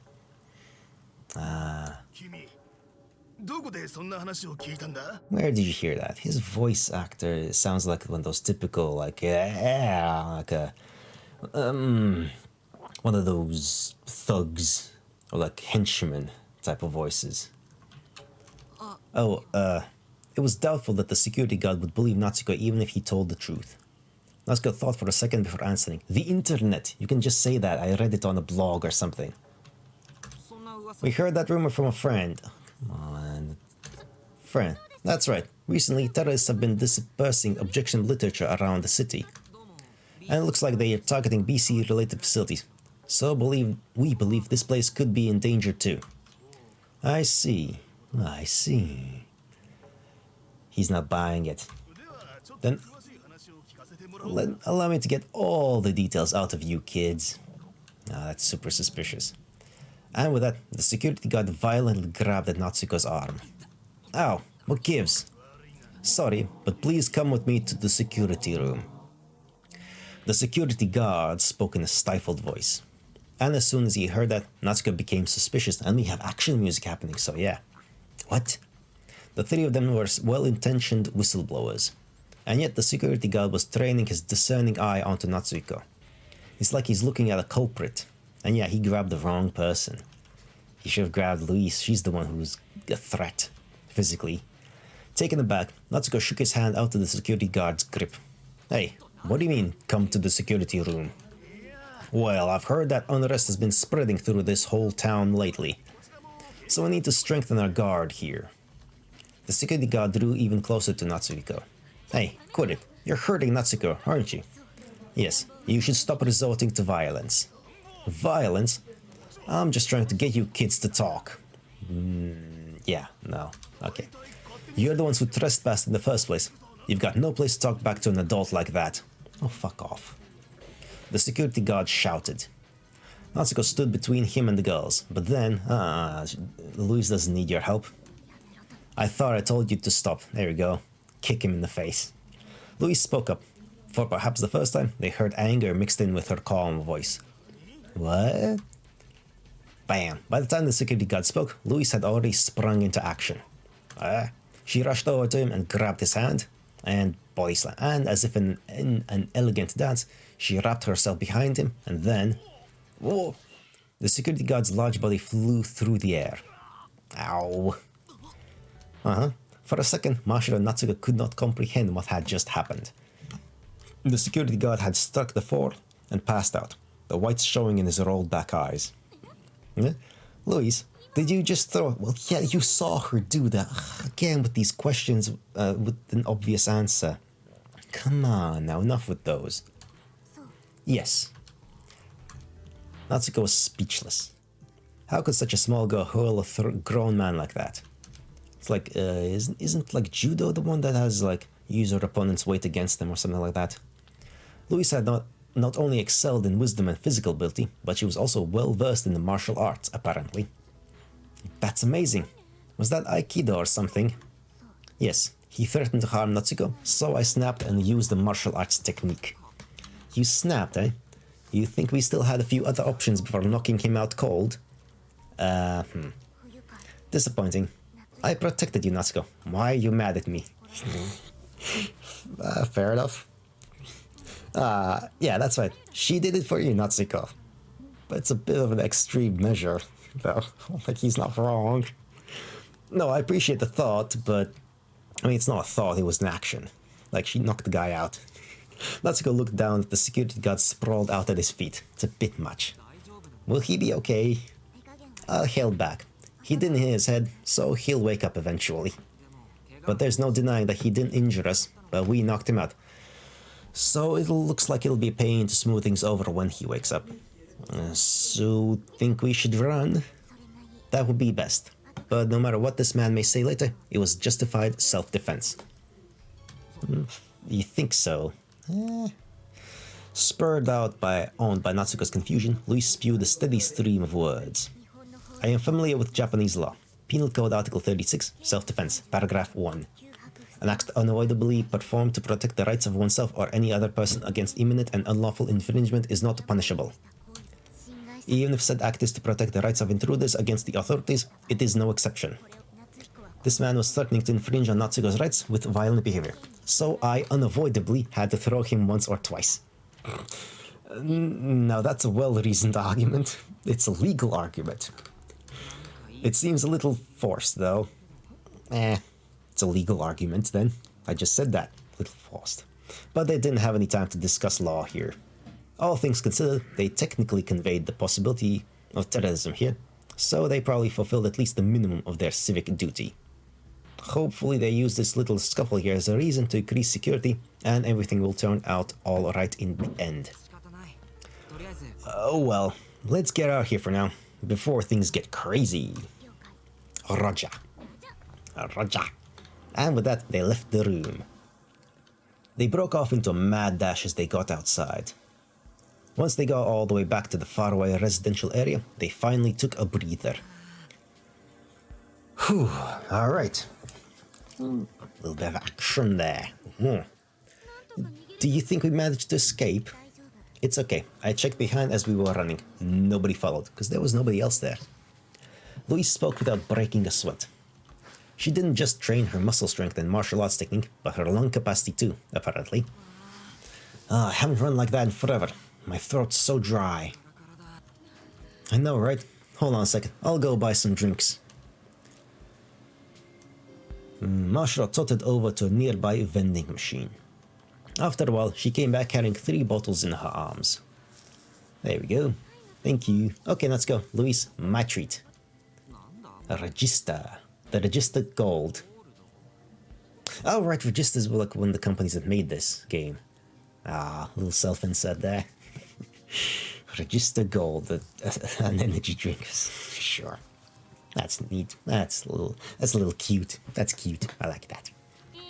It's an energy drink. It's got an ungodly amount of taurine in it. It's the perfect nutrition replenishment when your body's fatigued. Yeah, I don't have... I'm curious what I would be like if I drank energy drinks. Like a proper one. I think I've had a little bit of someone once, but... I don't know. I think that's a bad idea for me. I don't need more energy. I've already got a fuck ton of it. That goes nowhere. That sounds like it'll just make you even more thirsty. Yeah, you need water. You just need water. Come on now. Natsuko took a gulp despite his complaints. Because this is like a temporary thing. Water replenishes all. Your body generates a fuck ton of energy. Okay? You just gotta let it do that. Without, external stimulants hypercharging that generation. Or like supplementing it. Yeah. Your body can do all the things it needs. With their thirst quenched, they got to the main matter of discussion. Because like all these energy drinks and caffeine and all that stuff, that partially replaces what your body normally does. And so your body kind of unlearns to do the things that can do. Or becomes less efficient at it. Well, just not used to it anymore. So that's not a good idea. If you don't absolutely need that extra energy boost or something like that, you shouldn't. Like, you shouldn't. Stop drinking coffee in the morning. Stop it. You don't need it. Let your body wake up normally, naturally, drink your water, and you'll be fine. You'll be surprised about how much energy you have and how quickly you can wake up and just get rolling. By just, washing your face, going to the bathroom, all that jazz. Just drink a glass of water. Like that. Simple, effective, and healthy. Anyway, with their thirst quenched, they got to the main matter of discussion. Anyway, there was something odd about that security guard, wasn't there? Yeah, he was acting like a Yakuza thug. More than anything else. Yeah, I felt so too. He did say that they were tightening security, but did he really have to act that mean about it? No, he didn't. Are all security guards in the city that oppressive? Don't know. No, I really don't think so. There must have been some sort of reason. Do you think that facility actually received a threat letter too? Or maybe there was something besides that? Natsuko felt there were several suspicious points about what happened, but he didn't really understand any of them, so he couldn't come up with any guesses. And as they discussed everything that happened, the sky eventually began to darken. It's getting dark. True. Should we start heading back, guys? Yeah, don't leave Yuri alone for long. She gets lonely, maybe. Huh? Already? Apparently it's only 5:50. It's been 15. Come on, that's a bit later than that. Should be. They ran all the way. Okay, not really. Still. It's only 5:15. Yeah. No, I'm on Mashra's side here. You can, and tomorrow is a Sunday as well. For them. So, you can stay up until, fucking 2 a.m. Easily. Easy. Although that would be suspicious, so that wouldn't be easy, actually. Still, until, at least 8 o'clock, you still got at least 2.5 hours of reasonable time to search for stuff. And do things. Sure, it's a little odd why your kids out at, in the evening, but, it's a Saturday. And they have suspicions. You can do that. Well, it's only the proper thing to do. We're already doing dangerous things. Working past nightfall will only add to the danger. I mean, fair enough. Man, it got dark real quick. Besides, we can't make Yuri worry, so let's end the investigation here for today. I guess. Despite Masha's words, she still seemed like she wanted to say something else. It's okay. Tomorrow's Sunday, so I don't mind joining you again tomorrow if you want. I see. You're right. Mashra finally smiled and nodded at Natsuhiko's words. I'm back. Welcome back. Luis Natsuhiko Cooking 101. Oh, that's a chapter title. Okay, bit of comedy, I think. It feels like it'll be a bit of comedy, levity, something nice, or heartwarming as well. Welcome back. Hello, Yuri. Once Natsuko, Luis, and Mashra entered the living room, Yuri greeted them as usual. Phew, we're back, Yuri. Mashra sat on the sofa and took a deep breath. Whew. Hold on, guys. I'll make food after we rest a bit. Nah.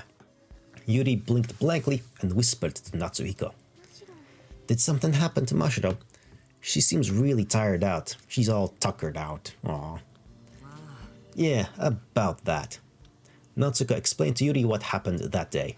The reason my Mashra didn't come to the house in the morning, the existence of the terrorists, how the police and security department couldn't be relied on.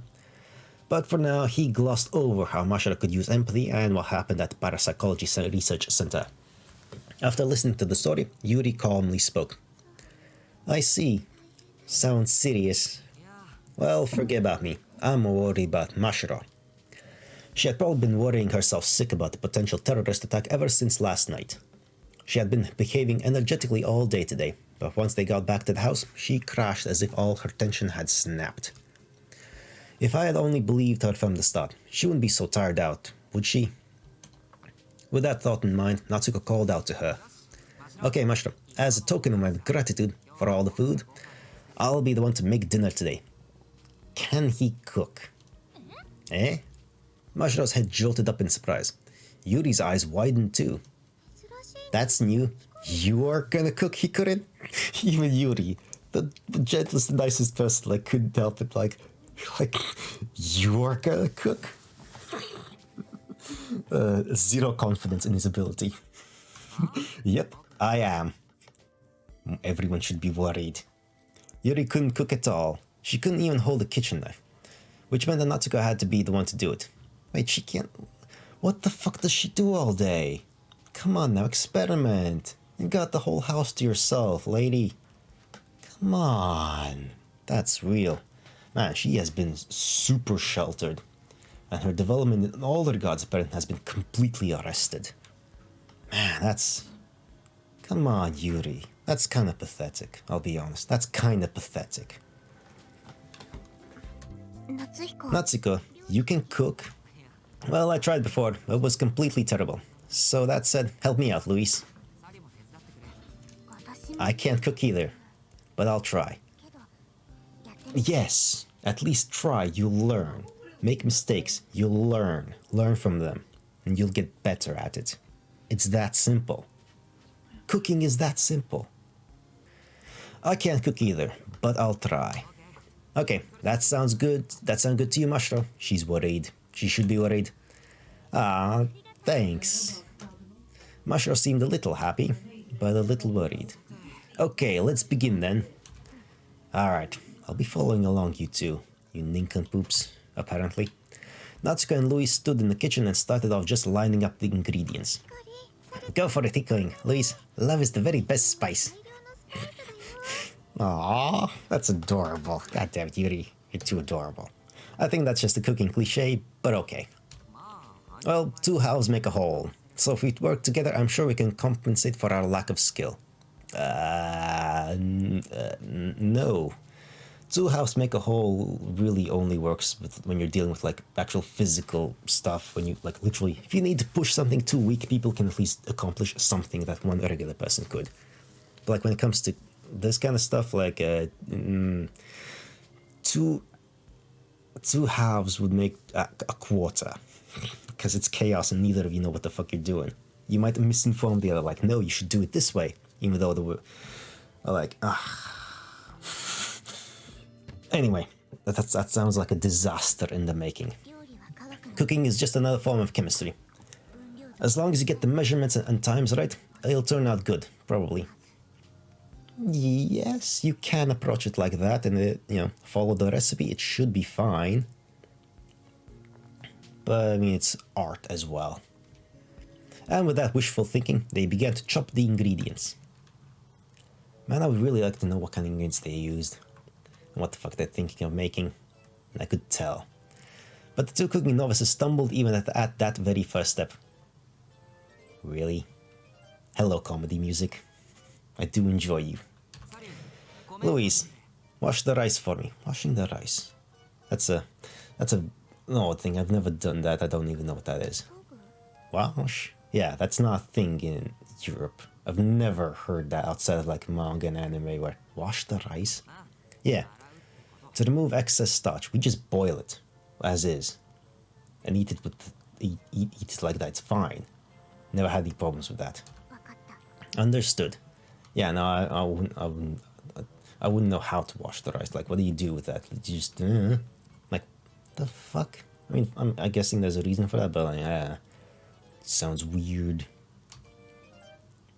And with that answer, Louise grabbed the kitchen soap. Okay. Right. Very literal interpretation of wash. Okay. Right. Good job. No, that's not what I meant by washing it. I mean, you run it under some water and then you knead it. So I do need it. Despite their essential partnership, they were unable to communicate properly. This could not possibly get any worse. I mean, she was just about to add soap to the food, so yes, it could not really get any worse. That's real bad. But as they moved on to make the side dishes, even more problems sprang up. Okay, come on now. Come on now. Come on now. How are people... Louis, the miso soup's too strong. Dilute it some. Come on now. Roger. Goddammit, Louis. Louis answered like so, and then tossed a bowl full of water into the pot. It's overflowing now. Oh no, Louis, you have to be more precise. Do I? Yes, chemistry, dilute. You don't, you do it gradually. You just said that quantities are important, didn't you? You gotta measure it out properly. Yeah, she did. But the recipe doesn't say how much water to dilute it with. I can only trust my intuition. But, Besides, the cooking terminology is too vague. What exactly is a pinch?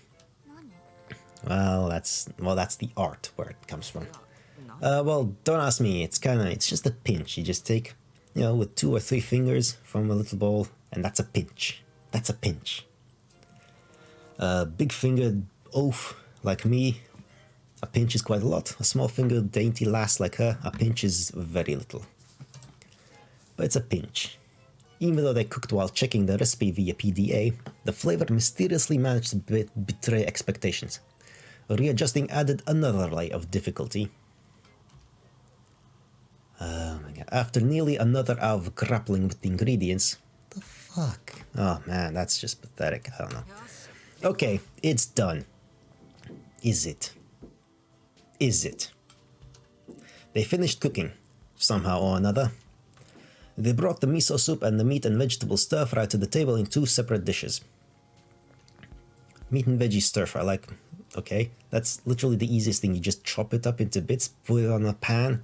Well, have some oil, then put it on the pan, well, as it's, been heated up already. And then you just stir it and fry it. Piss easiest thing in the world. You can't fuck that up.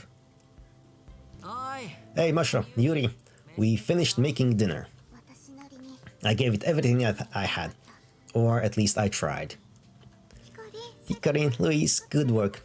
Don't say that until you tried it. Don't say that until you tried it. Like, and if it's shit, then say it so. Yeah, thanks guys. Seriously. I mean, yes, thanks for the effort, but the results are... here's some constructive criticism for next time. Mashiro spoke happily as she sat in front of the dishes. Now then, put your hands together. Itadakimasu. Thanks for the food. And with that, they reached out to the dishes in front of them. I mean, if you're gonna be a novice cook, then at least check how it tastes and stuff like that with every step. So like, you know, you can figure out, okay, I added this and now it tastes like garbage. I shouldn't add that or not as much. Let's try again. But soon enough, Luis spoke sadly. It's garbage. The soup really didn't turn out well.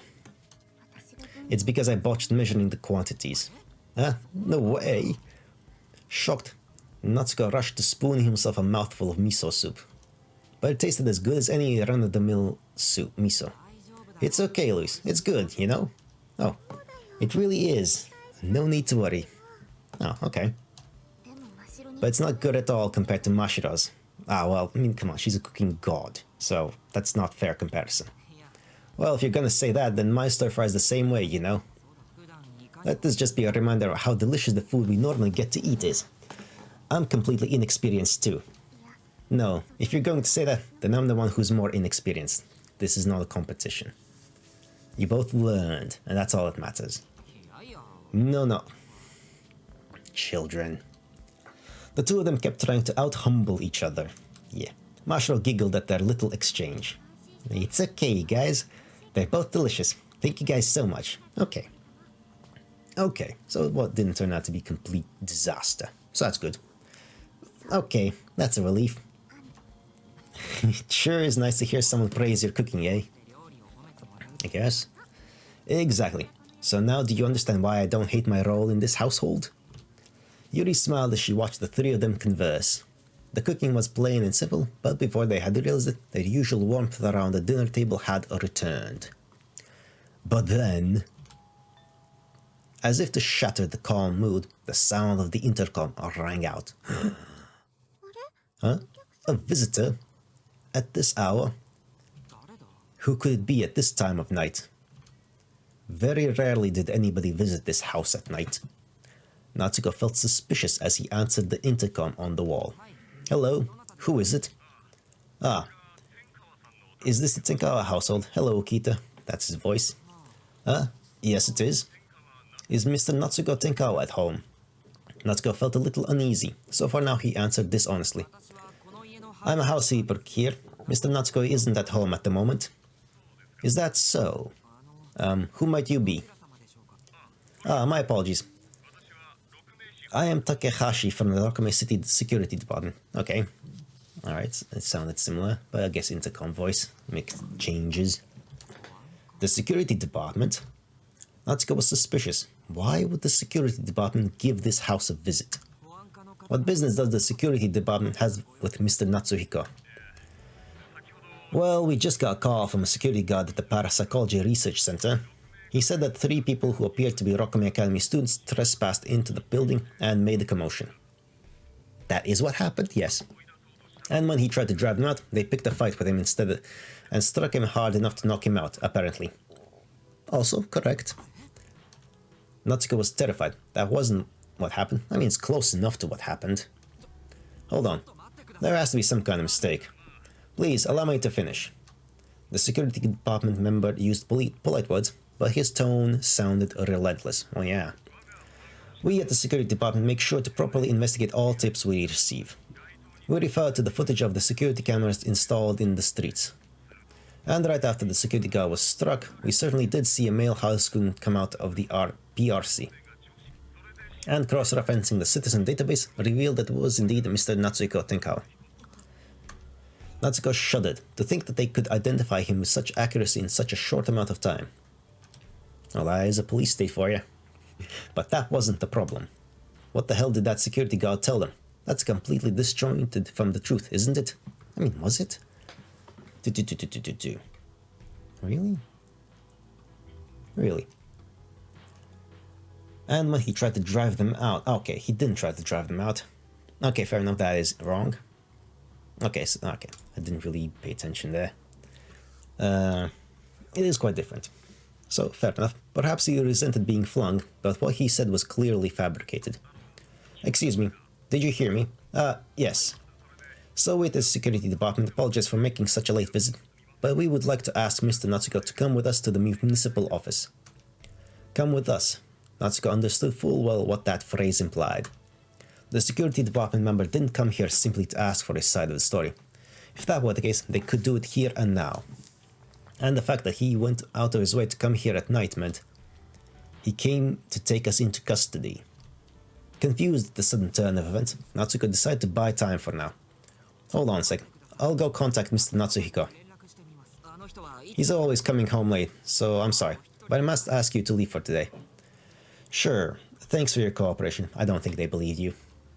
Natsuko hung up the intercom and turned back to the girls, upon which they all looked back to him in worry. Hikori, what happened? Well, it looks like someone from the security department came to take us into custody. Custody? Why? Don't tell me it was because of what happened at the Parapsychology Research Center. Well, yeah. Well, it does seem like that. It wasn't your fault, Luis. Indeed, although the three of them were guilty of wrongdoing, the security guard was even more malicious. But regardless of how things got this way, it's bad that we attracted the security department's discerning eye. Extremely bad. What kind of people make up the security department? They're like a police force that manages the city. Natsuko thought back on his knowledge of the security department.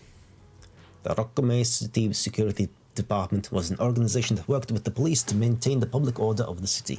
Somehow I get tripped up on that entire thing. They were founded in 2016 based on the privilege of a government-designated top-secret city to mobilize a self-governed police force. They were a large organization consisting of 8 officials, 32 sections, and 400 men given just about the same privileges as the police. For example, they had the authority to inspect the city security camera footage and citizen database, the authority to carry extendable batons, as well as the authority to patrol, interrogate, and detain and take people into custody. Naturally, they didn't have the authority to possess handguns or to make arrests, but in exchange, their footwork was light and they were able to intervene in civil affairs. Small fights, acts of discrimination against communicators, misdemeanors, and petty disputes were often reported more to the security department rather than the police. And naturally, those taken into custody by the security department were often handed over to the police. Crap, I deceived him with a spur-of-the-moment lie, but things look like they'll get messy if they take us into custody. True, and we don't have time to deal with that at all. Even though the security department member said he'd leave for today, they could still sense his presence outside the door. Perhaps he was waiting for Natsuhiko to get back, or possibly he was starting to make the connection that the housekeeper was Natsuhiko himself. The 4 children sank into silence for a while, and eventually Mashiro muttered, "Do you think I can escape?" Escape? I mean, if they take us into custody and hand us over to the police, then I can't search for the terrorists. Still determined. For starters, I can't even get back home. I have no choice but to escape through the window. Hey, Mashiro, now that's a little... but naturally, I'll be going by myself. Just don't open that door. But then that would isolate Mashiro again. And she had seen the terrorist's face. In the off chance that something did happen, there will be no taking it back. I want to at least see her off to her house, but... As that thought crossed his mind, Natsuko looked at Yuri. The girl who could not leave the house noticed his glance and spoke. You don't have to worry about me, okay? But the security department man is only searching for you, Mashiro, and Luis, right? I don't think I'm included, so it's okay for me to stay here.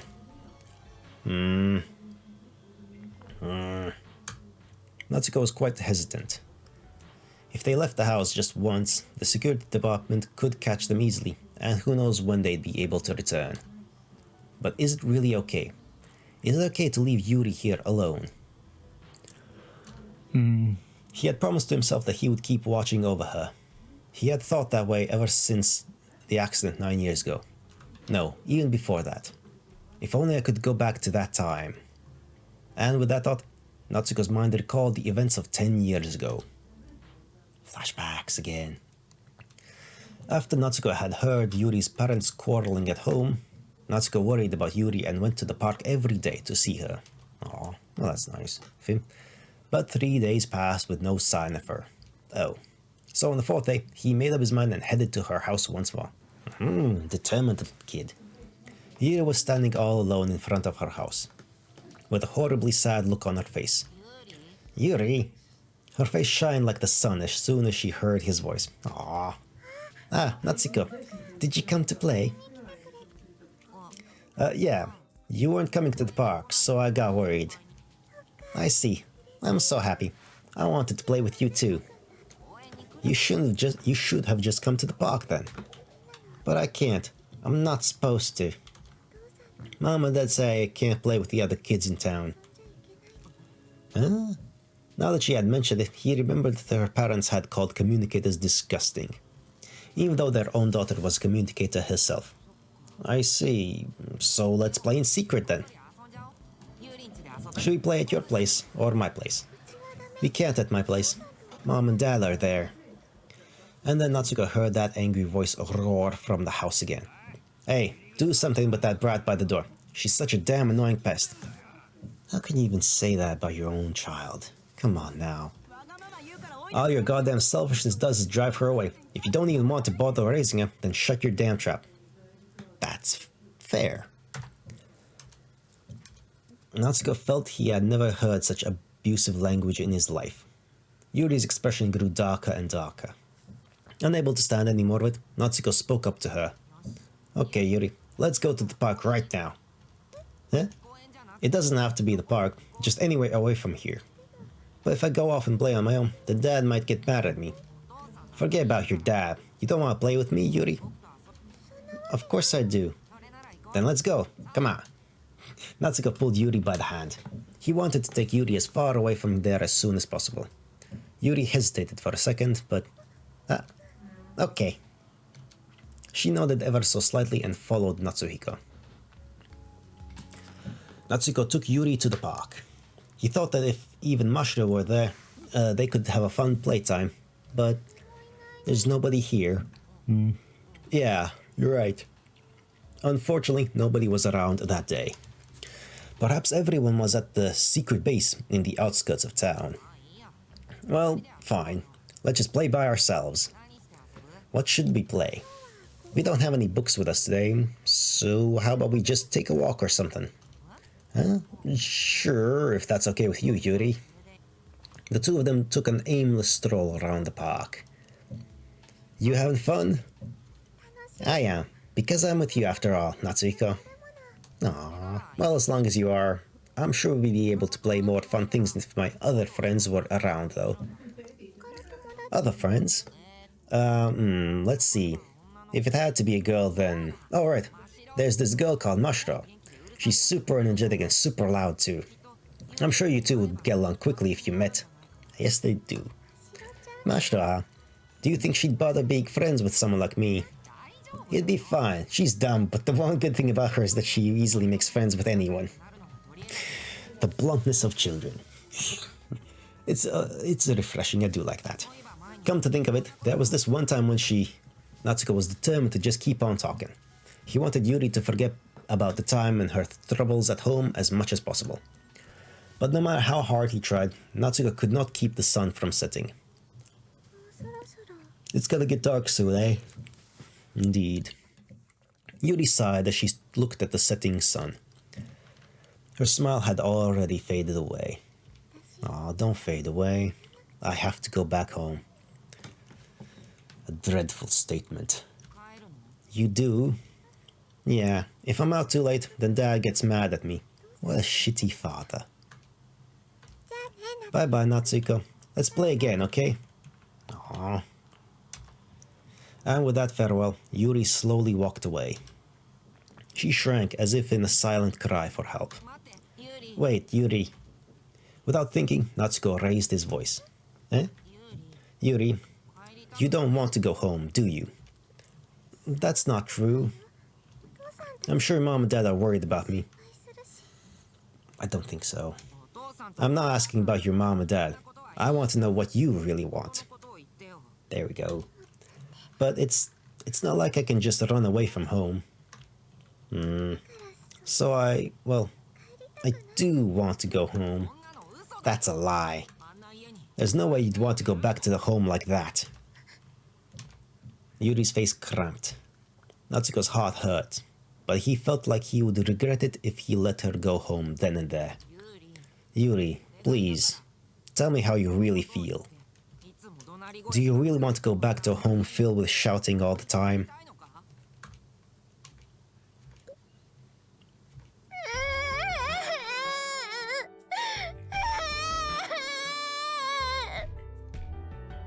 Finally, the dam broke, and Yuri's tears came pouring out. I don't want to go back. I want to stay with you, Natsuhiko. She fell into Natsuko's chest and cried out for help. I hate how mom never listens to me no matter what I say. I hate how dad says I'm a pest no matter where I go. I hate how mom and dad never tell me what I've done that's so wrong. I try not to get in the way. I try to be a good girl. I try my bestest not to make them mad.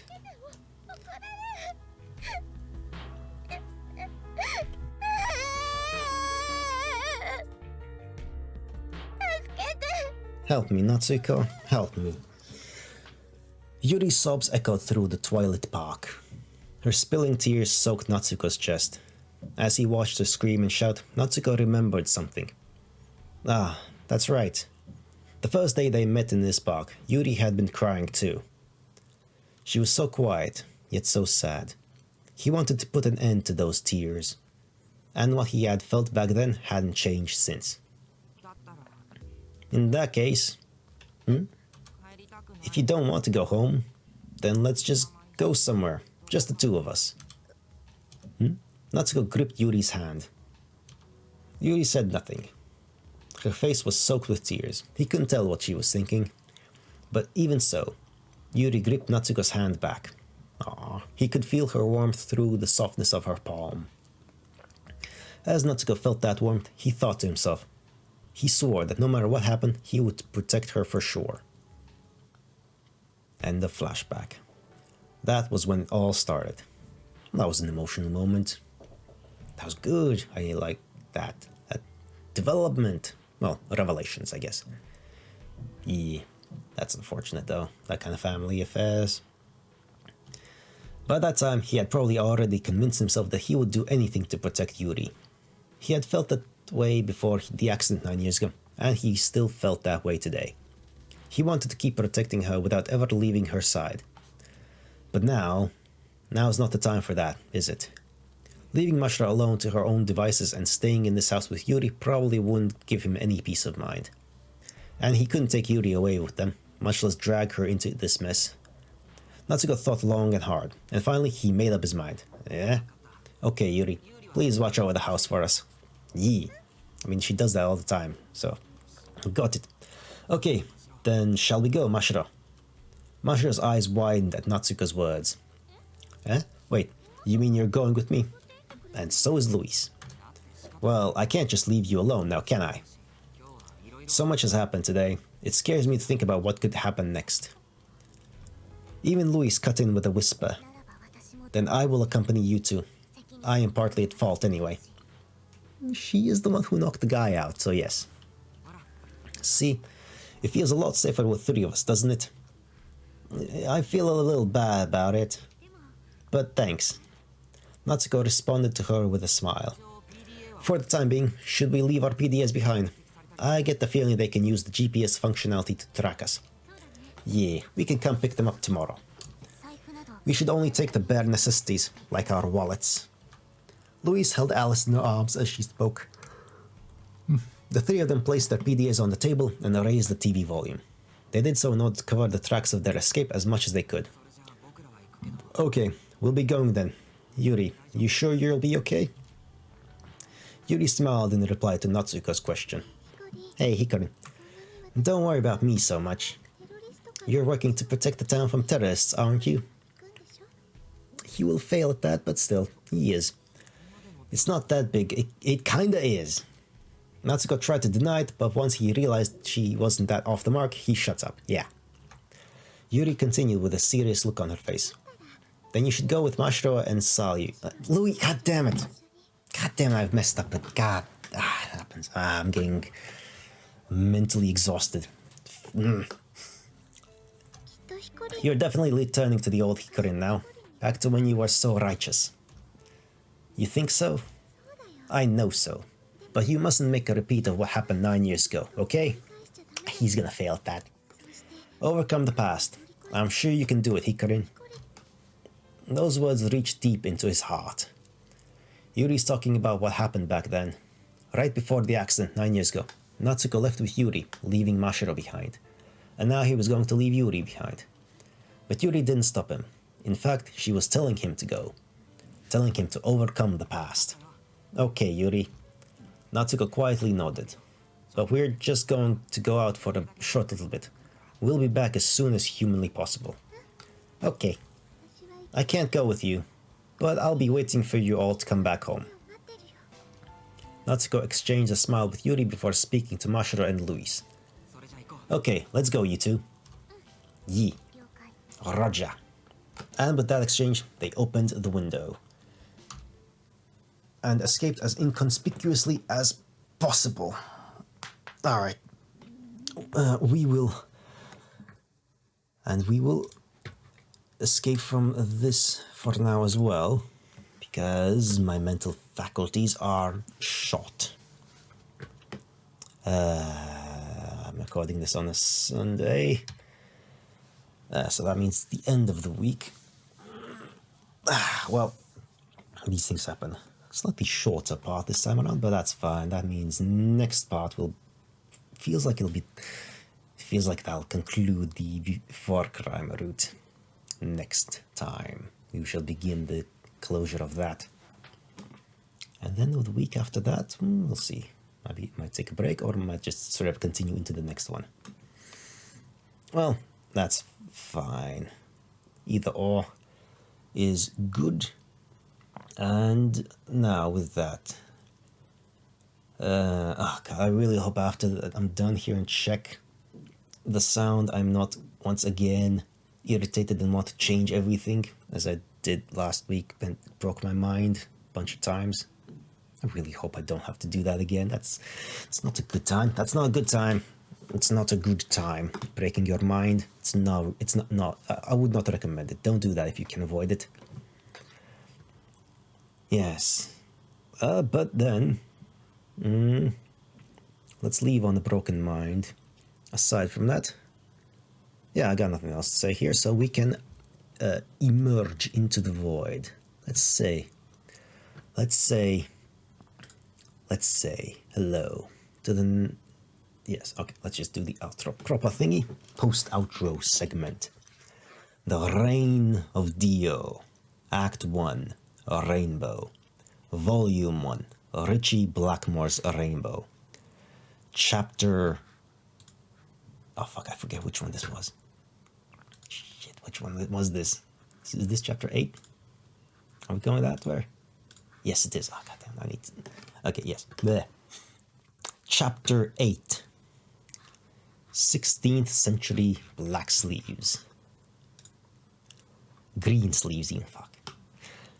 Over the horizon, a smokestack emerges, followed by dozens more. Dawn turns to dusk as the walls shake, and the people shudder.